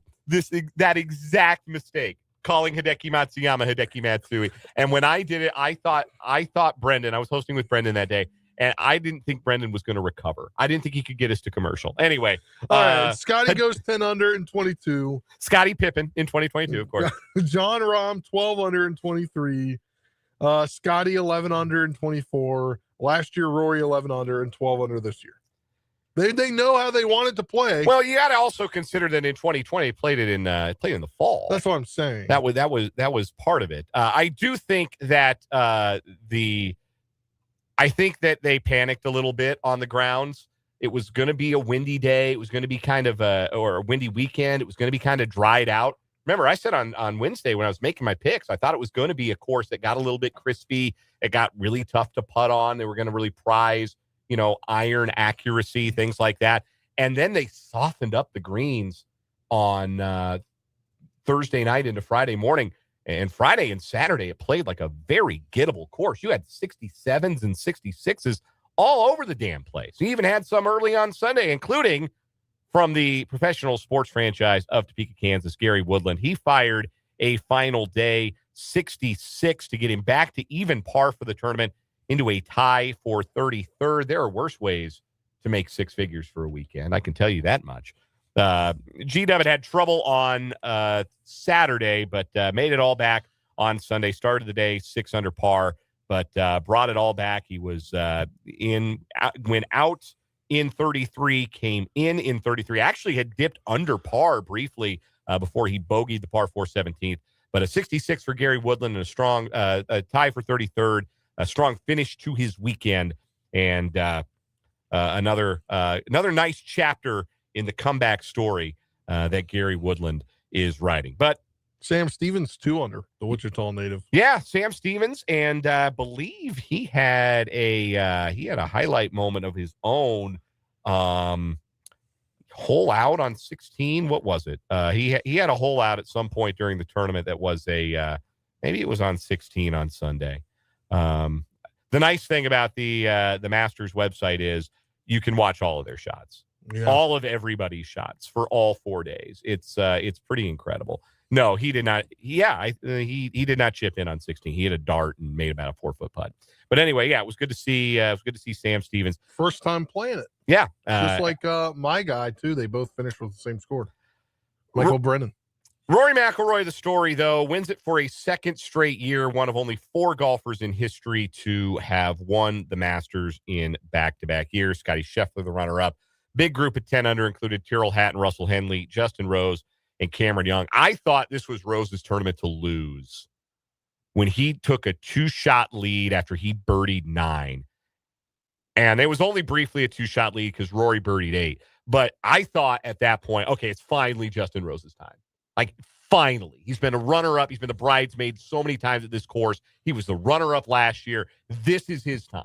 He played a blinding final 9 holes last year. He's going to do it again. He's finally going to do it. 45 years old. He's finally going to bring one home. And then he just didn't. Came in 38, bogeyed 11, bogeyed 12. Amen corner, not kind to him. Did birdie 15, but bogeyed 17. And that was that for Rose. He finished 2 shots back of the pace. I want to talk, though, about the golfer I had the most fun watching on the weekend. Augusta's funniest golfer, the 30-year-old Chinese golfer, Haotong Li. I know where you're going. There. So on Wednesday, Haotong Li is like in it. He went out in 31, okay? He went out in 31 on Saturday, and he is very much in the hunt at that point. He's 4 shots back when he goes to, believe it is 13. And I've got it. Yeah, he goes to 13. And he hits a cold top into the tributary of Rays Creek, a shot that I myself have hit many a time in my golfing life. Just an absolute shankopotamus right into the creek with his fairway wood. Just hits behind it, and the shot tracker was so funny. That's when the shot tracker is really great. Yeah, it's funny to see guys like blow it off the planet or hook it or whatever, but I love when you get the shot tracker on a total miss hit, and it's just like that little short hump, and it starts rolling. It didn't even clear the creek. It was hysterical. And to Mr. Lee's credit, he was able to right the ship. He ended up shooting a 69 on the day, and went into Sunday at 7 under. 4 shots off the lead. Like, he's in it. And he birdies 2 and 3 to get to 8 under, and then the wheels start to come off a little bit. He bogeys 5, 6, and 7, birdies 8 and 9. So he actually comes out of the front 9, 8 under par. He's in it. Yeah. Triples 12. It's not what you want. Triples 12. Makes it 10 on the 13th. I implore you to go to masters.com and watch Hao Tong Lee play the 13th hole. I cannot do it justice with words. It is so funny. He is so far left that he disappears into the greenery way off the green to the left. Like, it's not even, the creek's not even a concern. He's so far left. But you can barely see him as he tries to hit his 3rd shot. He can barely move the ball. So he just picks it up. And they had to tell him, hey, you actually can't, like, go to a drop zone from here. You got to drop where you stand. You could take an unplayable, that's fine. But you got to hit out of here, pal. And so you can't even see him. And the ball comes flying out to the back of the green on his 5th shot. Hao Tong Lee for par out of the trees. Not so much. And then he putts it off the green and into the water. And we never get to see any of this. It was just casually mentioned by Jim Nance when Scheffler's lining up a birdie putt on 13, and Nance goes, well, after having to wait for Hao Tong Lee, who putted into the water here on 13. And I heard that, and I said, what? I need to see this. It was glorious. And to Lee's credit, after he putts into the water, he putts again from the exact same spot. He tin cups it, barely gets it onto the green, and then 3 putts for his 10, and then exalts, holds his arms up, straight up, like he just made the putt to win the Masters. I love this guy. I'm a Hao Tong Lee fan because he played some brilliant golf this weekend. He also played like me this weekend. Yeah, me too. Big shout out to Hao Tong Lee. We'll take a break. We'll come back and wrap up this 4 o'clock hour, 580 Sports Talk.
Wrapping up this 4 o'clock hour of 580 Sports Talk. Coming up at the 5 o'clock hour, we got our 580 Sports Talk headlines.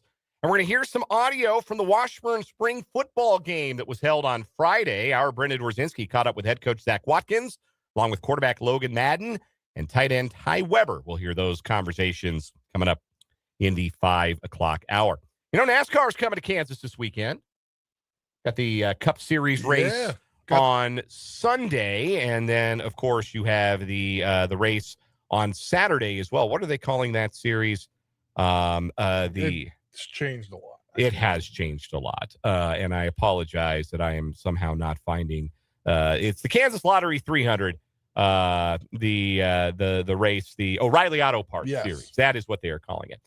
I have family 4-packs of tickets to go to the Saturday race, the O'Reilly Auto Parts Series, Kansas Lottery 300. I have family 4-packs of tickets. I have 3 of them, and I'm going to give them to the first 3 callers to 785-272-9429. If you want to go see the racing on Saturday at the Kansas Speedway, I got a family 4-pack of tickets, 785-272-9429. First 3 callers get them. We're back with more 580 Sports Talk after this.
Let's get it. Hour number 3 of 580 Sports Talk is on the way on this Monday. Dan Lucero and Spencer Dupuis with you until 6 o'clock tonight here on the Sports Voice of Kansas, 580 WIBW, FM 104.9, 580WIBW.com, and our YouTube channel, 580 Sports Talk, and Facebook page, WIBW News. If you'd like to watch us make these words with our mouths on this Monday.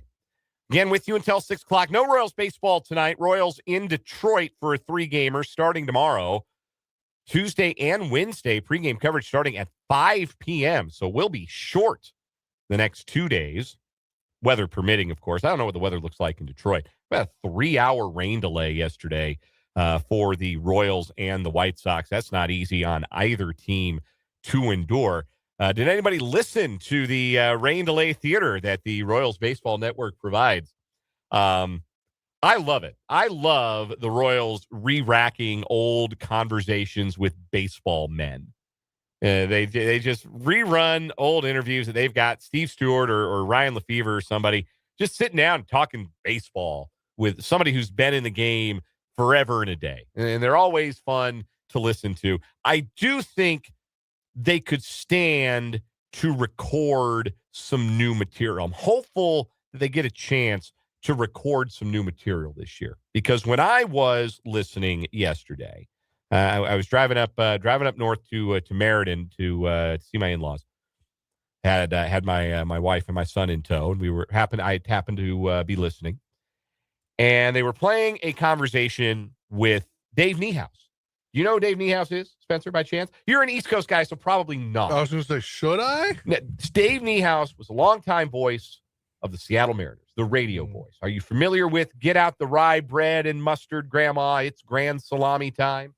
I heard that, yes. That was Dave Niehaus's catchphrase. And I am speaking of the great Dave Niehaus in the past tense, because Dave Niehaus, sadly, is no longer with us.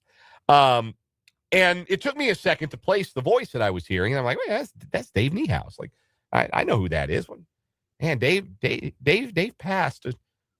How long has Dave not been with us? I went and Googled that information. Dave Niehaus died in 2010. So to give you an idea of how long ago that conversation would have had to have been. And look, there's no shelf life on hearing stories about Ken Griffey Jr. Okay. There's no shelf life on stories about Randy Johnson or the 95 Mariners or really any of the stories that Dave Niehaus was telling. It's not like he was up there talking about, well, I think we're going to have a good club this year. I think the addition of Adrian Beltre is really going to help us in the end. No, it's none of that. It's all evergreen stuff. That's why it works. Dave Niehaus has not been with us for quite some time. And so I'm hopeful that this year maybe Steve Stewart gets to sit down with a new crop of broadcasters. Maybe Haas will sit down for one now that he's on the TV team. I was just going to bring that up. I feel like talking with him would be great. I'd listen to 30. Talk about the World Series. Yeah, I'd listen to 25, 30 minutes with Haas just telling 2015 stories, or Jeremy Guthrie, who's now on the TV broadcast team a little bit. Because, I mean, I know 3 hours, that's a lot of ground to cover, right? Like, if you're thinking each of those interviews is somewhere in the neighborhood of 20 to 30 minutes, that you at 3-hour rain delay, you're running through 9 of those suckers. Yeah. So, and you don't want to keep running the same ones over and over. You like to keep it fresh. So, I'm not complaining about getting to hear Dave Niehaus. It was nice to hear that voice. I liked hearing that voice again, even though he has not been with us since 2010. But also, I'd like to hear some more contemporary voices. I'd like to hear some of those on Royals Rain Delay Theater. Ideally, you never have to play them because the sun shines every day and every game starts on time. But I have a very small critique. It's not a critique. It's people are going to hate me for it. I listened to the final inning last night while I ran out to go grab something. And man, Denny. You're on your own on this one, pal. You say what you want to say. You're on your own on this one. You are extremely on your own on this one. This the game over thing really it just sounded very I don't have a lot left in me. Well, it was a long day, and the Royals lost too. I know, and the game's over. Yeah, that was all there was to say after, I think, 6 hours at the ballpark and watching the Royals go very quietly against Sir Anthony Dominguez in the ninth. It just caught me off guard because the rest of the inning was pretty good, and then it was just like striked out, game over. Yeah, well, that's how Denny's always been. I mean, that's the economy of language. No need to say a whole lot more than that after that day, and after, again, a very, very long day at the K. Hopefully no rain or anything else impacting the game or the games in Detroit or New York this week. Again, Royals open against the Tigers. And as the texter points out in the 785, Royals do not have to deal with Tarek Skubal. The big bad wolf will not be pitching in this series for Detroit. I'm going to pull up the probables. They'll see Framber Valdez. They'll see Detroit's new lefty ace. Also Jack Flaherty, who's been off to a rough start this year, and Cater Montero, who's kind of just a guy. Reagans, Lugo, and Bubic lined up for the Royals. Couldn't ask, I think, for a better alignment than that if you're Kansas City going into this series. Again, that starts tomorrow. You can text the show, 785-272-9429. You can get at us on the live chat as well, 580 Sports Talk, if you are watching along on YouTube. We got one more keyword for you today in our Win 1K a Day sweepstakes.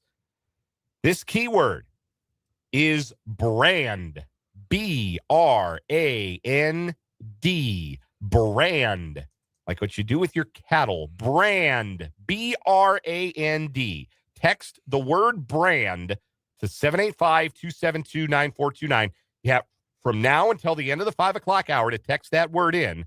And as you do, you will be registered for your chance to win $1,000 today from your friends at 580 WIBW. Again, that final keyword of the day is brand. I was going to say, if you win $1,000, you can buy the brand names of everything. Brand. B-R-A-N-D. We got some Washburn football spring game audio to bring you later on this hour. Our Brendan Dworzinski caught up with head coach Zach Watkins, quarterback Logan Madden, and tight end Ty Weber after Friday's spring finale for the Ichabods, a scrimmage at Yager Stadium against William Jewell. So you get to hear those impressions from the head coach, quarterback, and the former Washburn Rural Junior Blues standout, Ty Weber. That's coming up a little bit later on this hour. But we begin with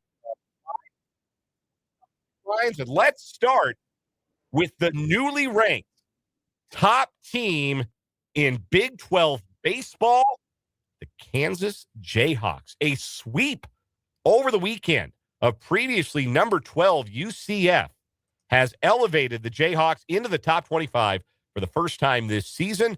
They are ranked 18th in the D1 Baseball Top 25 poll and 19th by Baseball America after they took 3 out of 3 from the Knights and moved into first place all by themselves, all by their lonesome in the Big 12 standings. The Jayhawks have won 8 in a row in conference play, 10 in a row overall, and are 26-10 on the season, 13-2 at the Hog, and 12-3, 2 games clear of the rest of the Big 12 field.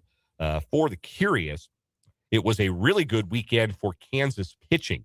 And there have been a lot of talk in this winning streak about the Kansas lineup, and they've been going great guns, but really it was the pitching that was the story from the weekend. Dominic Bagley finally posted a big boy outing. They've been waiting for one of those from him. He was really good. So was everybody else on the weekend on the bump for the Jayhawks, as again, they improved to 12-3. They are 9-0 in conference play at Hoagland Ballpark on this start to their year. And again, 2 games in front of both UCF and West Virginia in the Big 12. Kansas State clawed a little bit closer to the 500 mark in league play as they took 2 out of 3 from Oklahoma State this weekend. That was a necessary series win for a Kansas State team that's been in a little bit of a funk, and it could have been a sweep. K-State took a lead into the 9th inning on Sunday, but boy, the depth in pitching in the bullpen has been an Achilles heel for Pete Hughes' Wildcats this season. They coughed up the lead and would eventually lose in extra innings to Oklahoma State on Sunday. But K-State does win the series. The Wildcats are 23-13 overall, 7-8 in Big 12 play. Halfway through Big 12 play. 5 more weekends to go before the postseason. KU, the front runners in the Big 12, Dan Fitzgerald's bunch, now in the top 20, according to both D1 Baseball and Baseball America. You can head down to Hogland Ballpark tomorrow. They host Wichita State on ESPN Plus. That's right. You can watch it too. Yes, if you want to. If you're at the park, that would not work if you were at the park. Well, you could on your phone, but you're there. Replays, so what's right? the point? Yeah, if you're there, you just Wichita State's doing pretty well too in the American stuff. Is that right? I hadn't been really keeping up on the on the Shockers so far in American Conference play, but no, a good non-conference game set up tomorrow at the Hog. Next headline, Spencer. You want to give us the just a whole bunch of let's just do transfer portal headlines here. Yes, one non-transfer portal headline because he's not in the portal and not going anywhere. Cole Rosario is officially returning. It was reported earlier as expected to return, but he has now posted a video that he's going to run it back with the Jayhawks next season. Paul Mbia is still not in the portal as well, or never actually put his name in the portal, so it does look like he will return as well. No official word on that. But we've got some portal news for Kansas State. They get 2 transfers in. Since we last talked, we mentioned the last one. What was the guy's name on Friday? Brandon Recksteiner. Yes, Brandon Recksteiner. Scott Steiner's Big Papa Pumps kid. Yes. He will be joined by Oregon transfer Desdrick Lindsay and Virginia Tech transfer Jaden Schutt, who actually played with Recksteiner at Virginia Tech. Yes, he did. And then we've got some players transferring that have become official. Everybody knows over the weekend, I would assume by now. Flory Badunga has picked Louisville and got the bag, allegedly $5 million to go to Louisville and play for Pat Kelsey. Do you believe that number? Yeah. I don't believe any number. Honest to God, there's no number you could make me believe. I think those. I've said on this show before. I think those things should be public. I think it should be mandatory that those NIL numbers, if there are contracts that are being signed, we should know. And I understand now that teams aren't obligated to make them public, so they don't make them public. But especially now after the House settlement, now that that's university revenue that is being shared with the students, we deserve to know. So that just an excuse for me to get on my soapbox there. Anyway, Flory Badunga got a lot of money from Louisville. So did Jackson Shellstad, the star point guard out of Oregon. Anyway, it looks like Oregon losing a lot of players. I didn't realize that.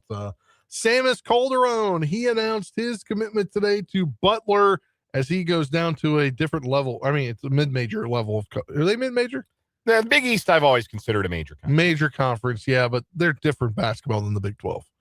So yes. I think he fits better down there. Yeah, if you want to say Big 12's best league in the country, then everybody else is playing for second. Although it kind of feels like the Big 10's best league in the country after what we just saw in the NCAA tournament. So anyhow, continue. Speaking of the Big 12, a player that we talked about last week that entered the transfer portal for K-State that everybody expected would be maybe a lifetime K-Stater, one of the last few guys that would stay for 4 years, Taj Manning. The Wildcats are going to have to see him probably at least once a season as he has signed committed to Iowa State and TJ Otzelberger.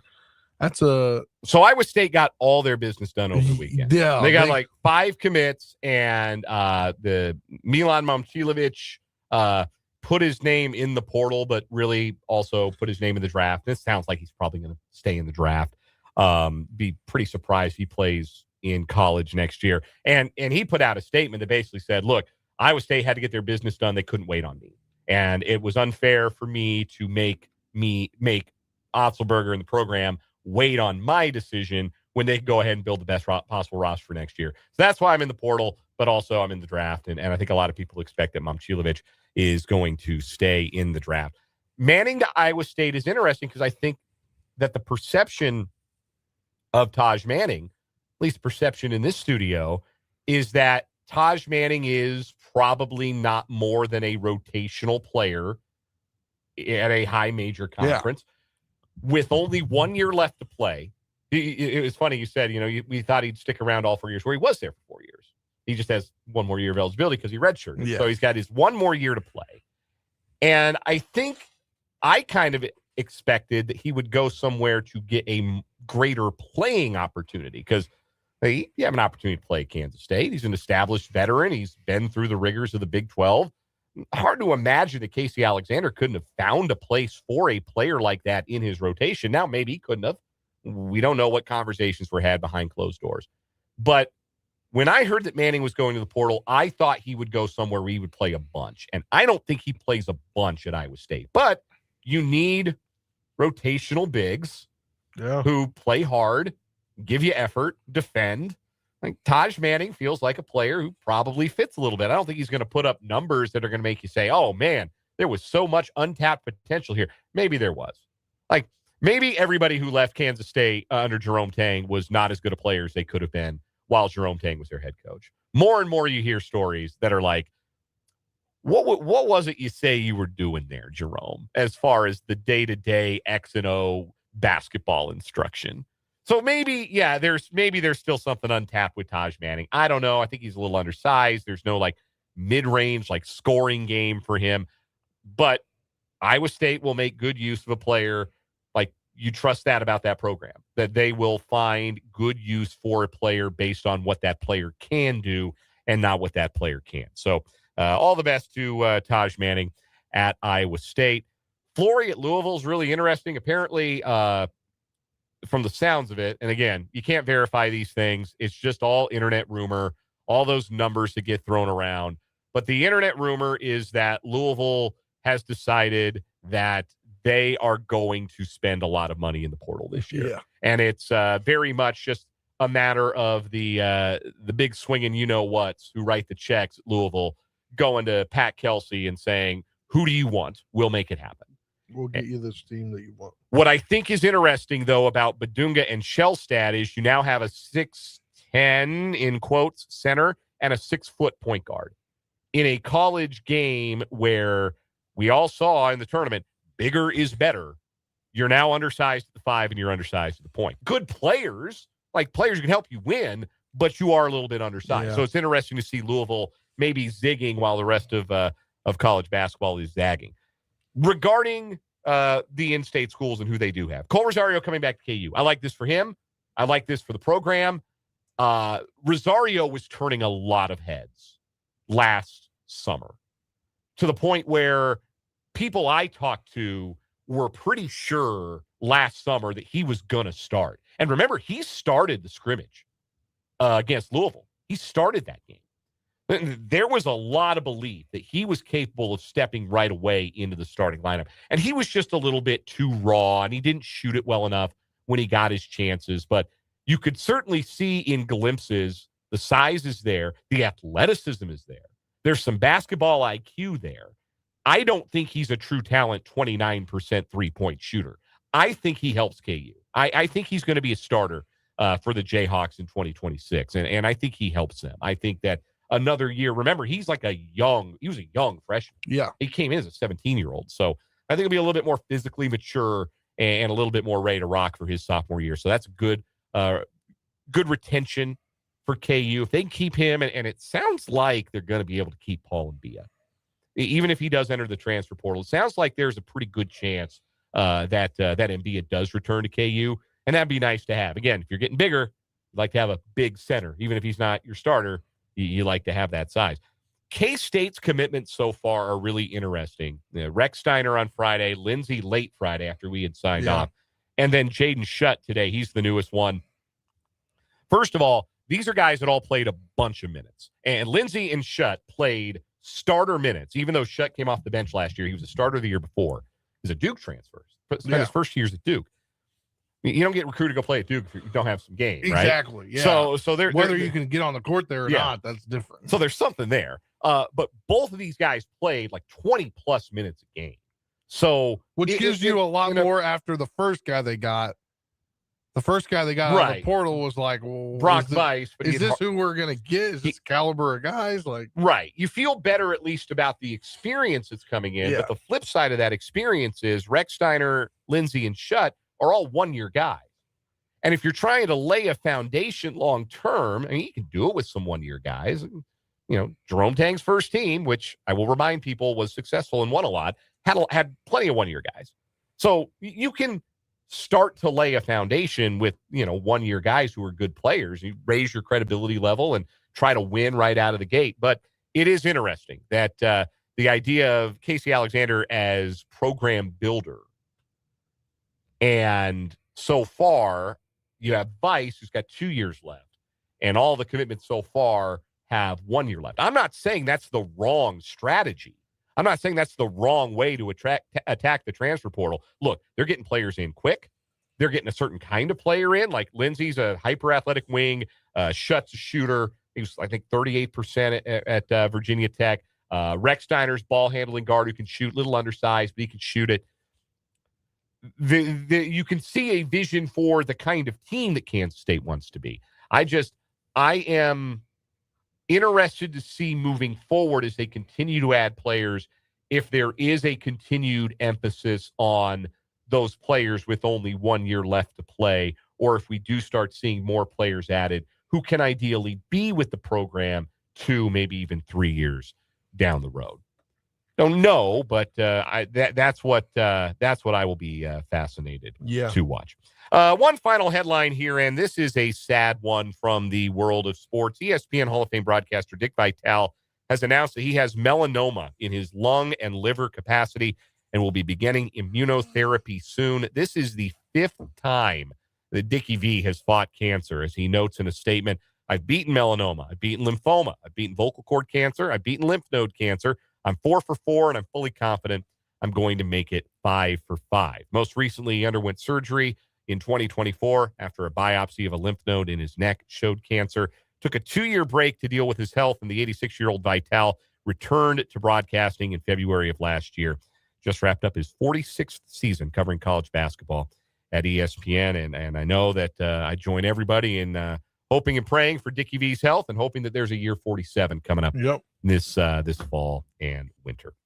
That'll do it for our 580 Sports Talk headlines. When we come back, we got some audio from the Washburn football spring game. We'll hear from head coach Zach Watkins and a couple of players after they wrapped up spring practice in the capital city. That's next here on 580 Sports Talk.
532 on 580 Sports Talk.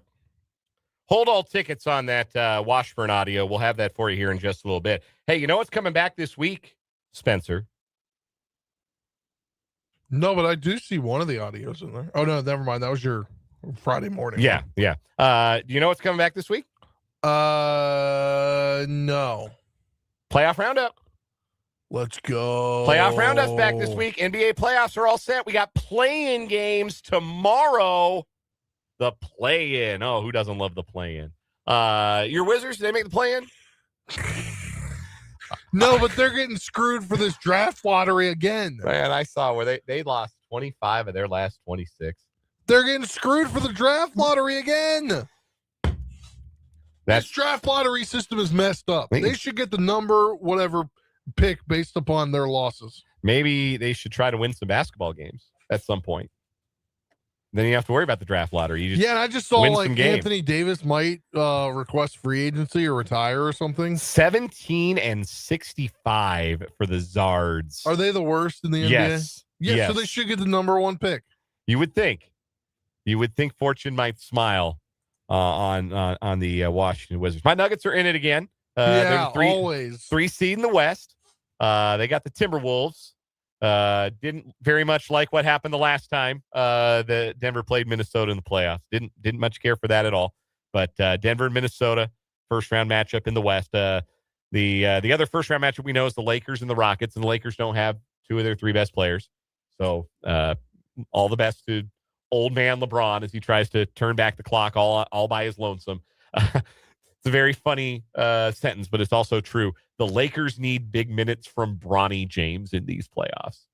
That's so funny. That's so funny. I can't even believe it. Thunder and the Spurs are the 1-2 in the West. The play-in game, it's the Suns and the Trailblazers are the 7-8, the 9-10, the Clippers and the Warriors. Over in the Eastern Conference, hey, if any of our listeners know who the number 1 seed in the Eastern Conference is, shout out to you. You've been paying good attention. It's the Detroit Pistons. They won 60 games. My word.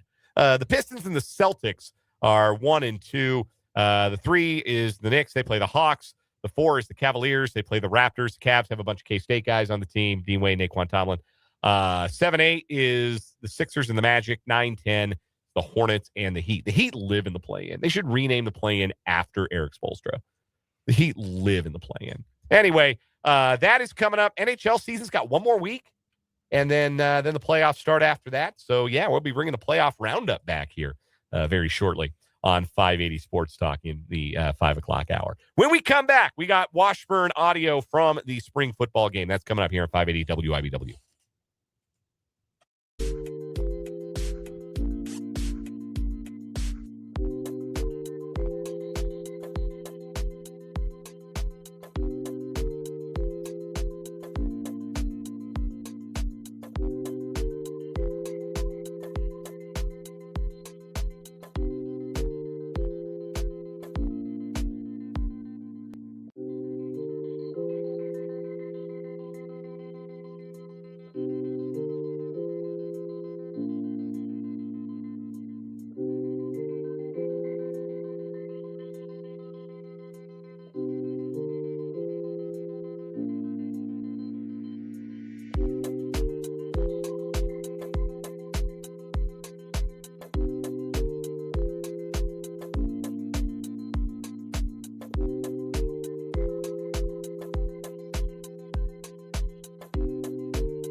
537 on 580 Sports Talk. Dan and Spencer with you.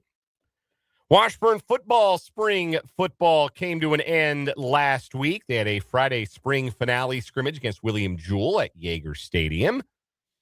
And our Brendan Dworzinski was there and had a chance to catch up with a couple of the principals involved. First, play you Brendan's conversation with the second-year head coach of the Washburn Ichabod, Zach Watkins. Going in, what did you want to accomplish tonight, just to wrap up the spring? Yeah, obviously stay healthy, but the reason we did it was we needed to see where we're at. We're a young team in a lot of ways, a lot of new transfers, 17 new transfers, kids that redshirted last year that haven't played a college game, and this is as close to a college game as we could get it. And we didn't do a 4-quarter scrimmage because we wanted to do some drill work and get better, but exposed a lot of things, good and bad, things we're doing well, things we need to improve on, but you don't see that unless we play a scrimmage like that. And it's probably too early, but did you see what you wanted to see tonight? Yeah, practice is one thing, and we make practices very competitive and very efficient and fast, but you just can't simulate live tackle scrimmaging with refs, with the play clock, another quality opponent. So it was just a really good situation for us to essentially get a game before we actually play a season. And to that point, to get to do it against someone who's not your own teammates, your own guys, how much value is there to that at this time of the year? Oh, big time. That's a good Division II team, and so it doesn't matter who you play. Being a good Division II team, you have to see where you stack up. We have a bunch of young guys, transfers, that if they can or can't compete with a good Division II team like Jewell, then they'll see if they can compete in the MIAA. And you don't know that until you do that. So it put really good film eval for guys. It put good film evaluation for us as coaches and what we need to do to get better for next fall. Overall, did you feel good about the spring as a whole? Yeah, I felt great. We are so far ahead of where we were last year, obviously taking over year one and having a month to recruit and, coaches moving here and figuring each other out. Well, now we are not doing any of the off-the-field stuff. We did that last year. Now it's just football and lifting, and the football acumen is way up. And we're a bigger, stronger, heavier, taller, wider team, and you have to have all that stuff in the MIAA. So I really like where we are. We're nowhere near where we're going to be come August, but that was really good and productive spring. You told me during some of the off-season stuff that one of the big emphases was get bigger in the trenches and improve that trench play, offense, defense. Over the course of the spring, how have you already seen over these last few weeks those two groups really improve? Yeah, we've gotten much heavier. Our strength coach, Clint Dominic's done a great job of tailoring our workouts and our training for the certain guys that need the weight increase or the strength increase or very specific in the weight room. And so we did 6 weeks of that before this, but now we'll have a 4-month period to just double down on that and get better for the fall. You guys have had a lot of momentum recruiting wise. You again told me during the winter time that you guys were ahead of schedule with getting 26 done, moving on to 27, ahead of a lot of your peers in this conference, in this region, in that regard. And then to have a night like tonight with upwards of 300 kids here to see this program, to see what the standard is. How big of a deal is this for recruiting momentum to have a night that went as well as this one did? Yeah, our entire staff, led by Coach Sharp and the player personnel, but our entire staff recruits as well as anybody. We work really hard at it, and we want guys to be here because if you see Washburn's campus, you're going to fall in love with it, the people, the facilities, and just the whole feel of what Washburn is. And our goal is to get kids here, then we recruit them, then we sell them on it. And to be honest, Washburn's an easy sell once they get here. But our staff works really, really hard at it because if you have the best players and you develop them the best, you're going to end up with the best program. How hard is it now from this day going forward where things are a little bit more open? Guys are left to their own devices a little bit. You have all this momentum from the spring. What are these next couple of weeks like to try to keep that momentum going? Yeah, next week we have exit meetings with their position coaches and the players. The following weeks will just be academics and lifting up until finals week in May. And then a couple weeks off, and our summer program gets going end of May through the summer. And like I told the team just now, the best teams in the MIAA have the best summer. If you look at the guys who have won the conference or had the best seasons, they've had the best summer. And we had a great summer last year, first year going through it, but now we know what it takes to be successful. So this spring and summer, these next 4 weeks into the next 3 months are key. That's all I appreciate it, Coach. Awesome. Thanks, guys. That was Zach Watkins speaking with our Brendan Dworzinski and our pal Rick Peterson from TopSports.News following the Washburn spring scrimmage against William Jewell last Friday night. Also were able to track down a couple of players after that as well. It's a quarterback battle, to be sure. No question about it. It is wide open as to who might end up being the starting quarterback for the Washburn Ichabods in 2026. Logan Madden is a redshirt sophomore who started 5 games last season, played in 7 of them, so he'll certainly have a say in who wins that job, and he spoke after Friday's game. Here's Logan Madden. All right, we are now joined by Washburn quarterback Logan Madden following spring game 2026. All right, let's talk about the night. You got some run in there, a lot of depth, a lot of competition in the quarterback room for this year. Tell me a little bit about the spring in general, these last 3 weeks leading into today. What has that room been like, the work you guys have put in? Yeah, it's just been competitive. I mean, every rep is just a chance to get better. We're all pushing each other, and we're all best buddies too. It's great. It's a great group of guys. We're limited this spring, so it's been nice. We got a lot of reps.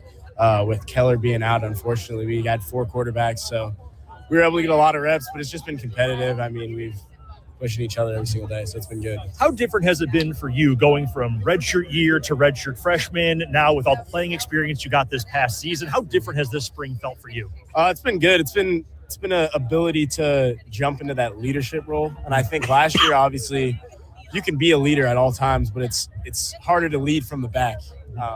When you're kind of out there, you're getting the reps and stuff like that. You're gonna have to be the guy everyone's looking for you, and I think it's been awesome. I mean, I love leading. That's one of the things that I feel like I did good in high school. So I feel like just being able to lead guys and work with them, I mean, it's been awesome. From your perspective, and being quarterback, being the leader, you get to see a little piece of everything that's going on with the team. Give me kind of an overall view of how this spring went for the program.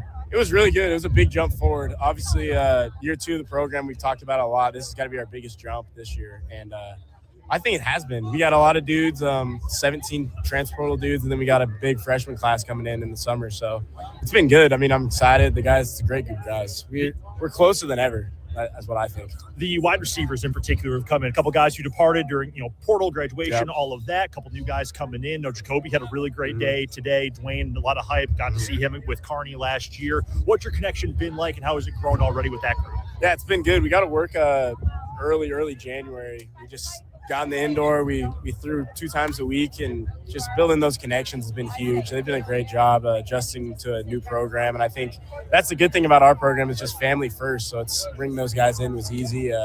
They adapted to it, and then we've just been working, and it's been great. They've come along good.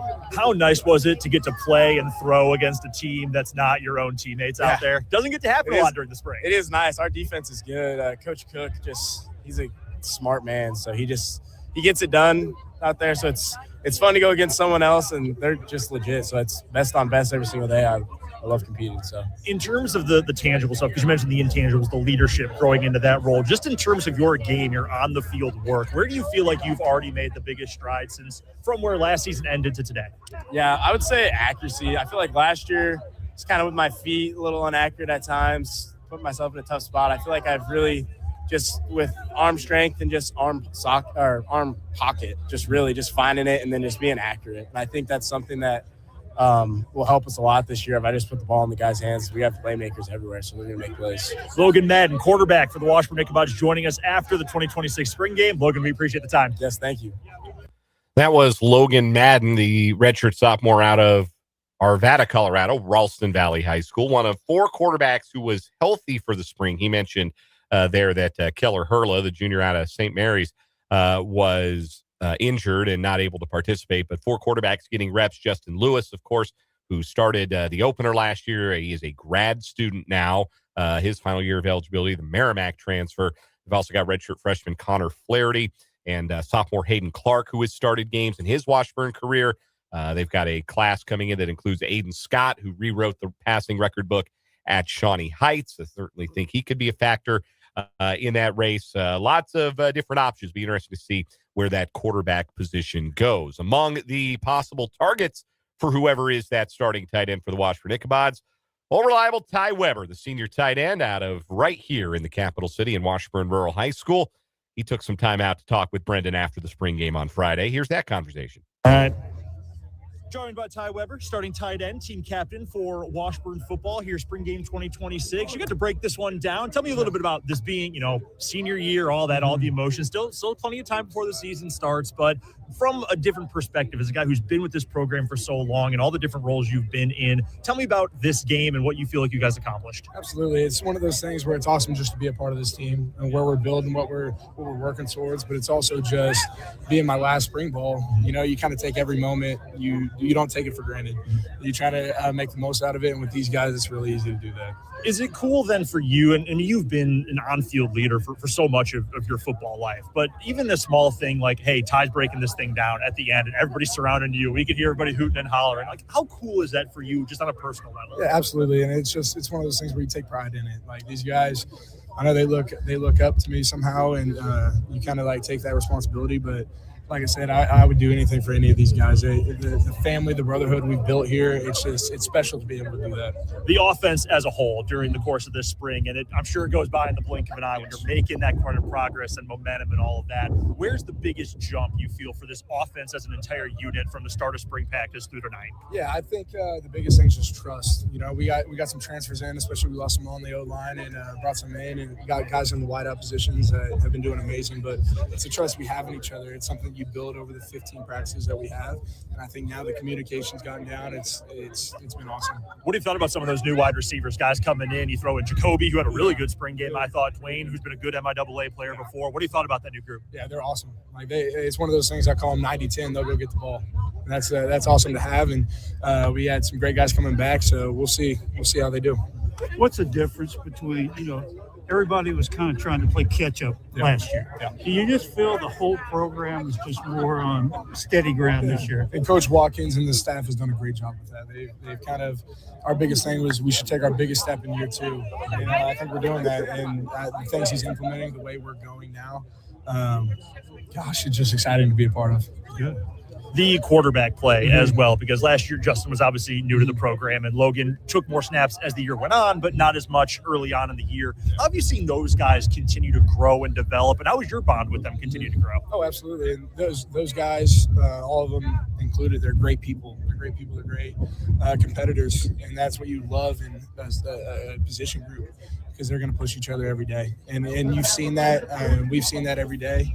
Every day we come out to practice, and it's awesome to see, because they keep growing day by day, and they keep growing with everyone that they're making connections with. How much fun was it to get hit and to lay out some hits against someone that wasn't your own teammate for once? Oh, it was awesome. There's nothing better than that 15 practice for sure. Ty Weber, tight end for Washburn football, joining us. Ty, we appreciate the time. Absolutely. Thank you. That is Ty Weber, of course, had a wonderful career at Washburn Rural High School, had a fine career through a position change, now a tight end for the Washburn Ichabod. Spring football is in the book. You heard reference. They'll bring in a freshman class that they're very excited about for summer workouts. Then the rubber meets the road August 29th in year number 2 of the Zach Watkins era, when Washburn football opens their season on the road in Kirksville, Missouri at Truman State. The home opener is the following Saturday, September 5th, when Colorado School of Mines comes to town.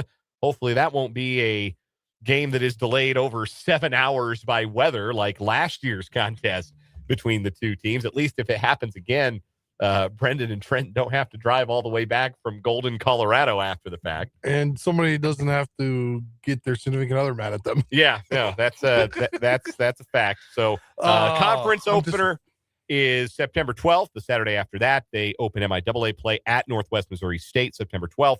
The home conference opener, September 19th, when Washburn welcomes Central Oklahoma to Yager Stadium. They'll play Mines, UCO, Pitt, Missouri Western, and Missouri Southern at home this season. The road games are Northwest, Kearney, Central Missouri, Hayes, and Emporia. The Turnpike Tussle's a road game. That's in the second to last week of the season on November 7th. All parties involved hoping for an improvement off of last year's 3-8 finish. Of course, Washburn was very much in some games last year that could have turned that record around.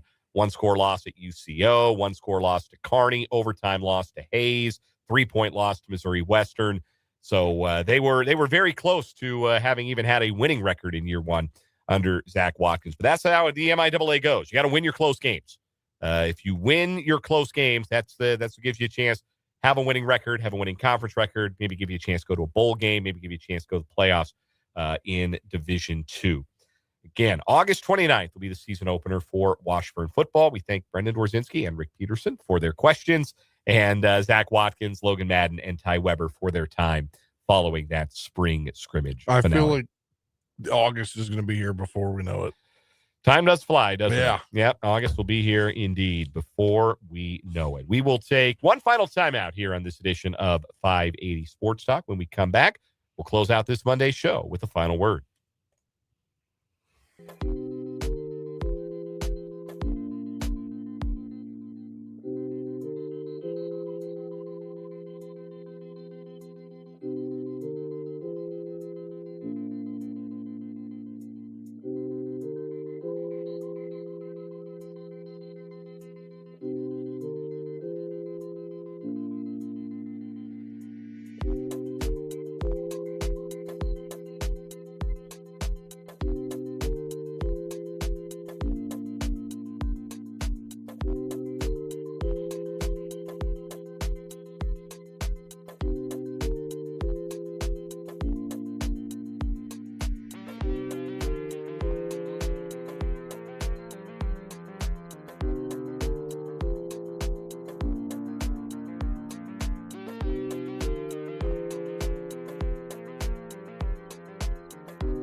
Time to wrap up this Monday edition of 580 Sports Talk with a final word. Spencer Dupuis, what do you got?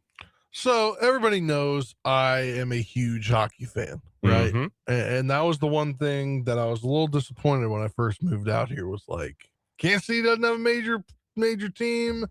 But Topeka last year, they got the Topeka Scarecrows in the Federal Prospects Hockey League. And they've been really fun to watch this year. I've been, I think, 6 or 7 games this season, and my 8th will be Wednesday when they host the playoffs. I believe the Binghamton team out of New York will be in town for the playoff game. And get yourself out to Stormont Vale Event Center, and it's fun to watch. And the fighting in this is kind of funny because it doesn't really matter, right? They had the Iron Man Cantrell, the fighter that had to fight there. They signed him on a celebrity contract. He came out, got introduced with the team, sat on the bench for the first period. They started him on the ice on the second period, and he had an all-out brawl with one of the guys from the Indiana Sentinels team, and it was just so fun to watch. And if you want things like this in Topeka, you got to go watch. So they're going to be in town for the playoff game tomorrow, Wednesday. It's a 7:00 puck drop. I believe they got some pregame festivities going on 4 to 6. So if you want to watch hockey, Wednesday is perfect time to do it. You can still get tickets because it's the Wednesday night. So it'd be really fun. It's a really fun event if you haven't been. Nothing better than playoff hockey, regardless of the level. Nothing better than playoff hockey. Final word for me today. We are 16 games into the Kansas City Royals season. And I expected better, and I think many of you, and certainly judging by the text line, the YouTube comments, I know that many of you expected better than this 7-9 start. Certainly expected and hoped for a little bit more offense, expected more from the likes of Vinnie Pasquantino and Salvador Perez. But 7-9 is no disgrace. We talk about you can't win a pennant in April, but you can lose a pennant in April. Well, nobody's lost a pennant in the American League. There is just 2 games of difference between the Royals and the best record in the entire American League. There's only 3 games of difference between the best record and the worst record in the American League. It's a tight pack.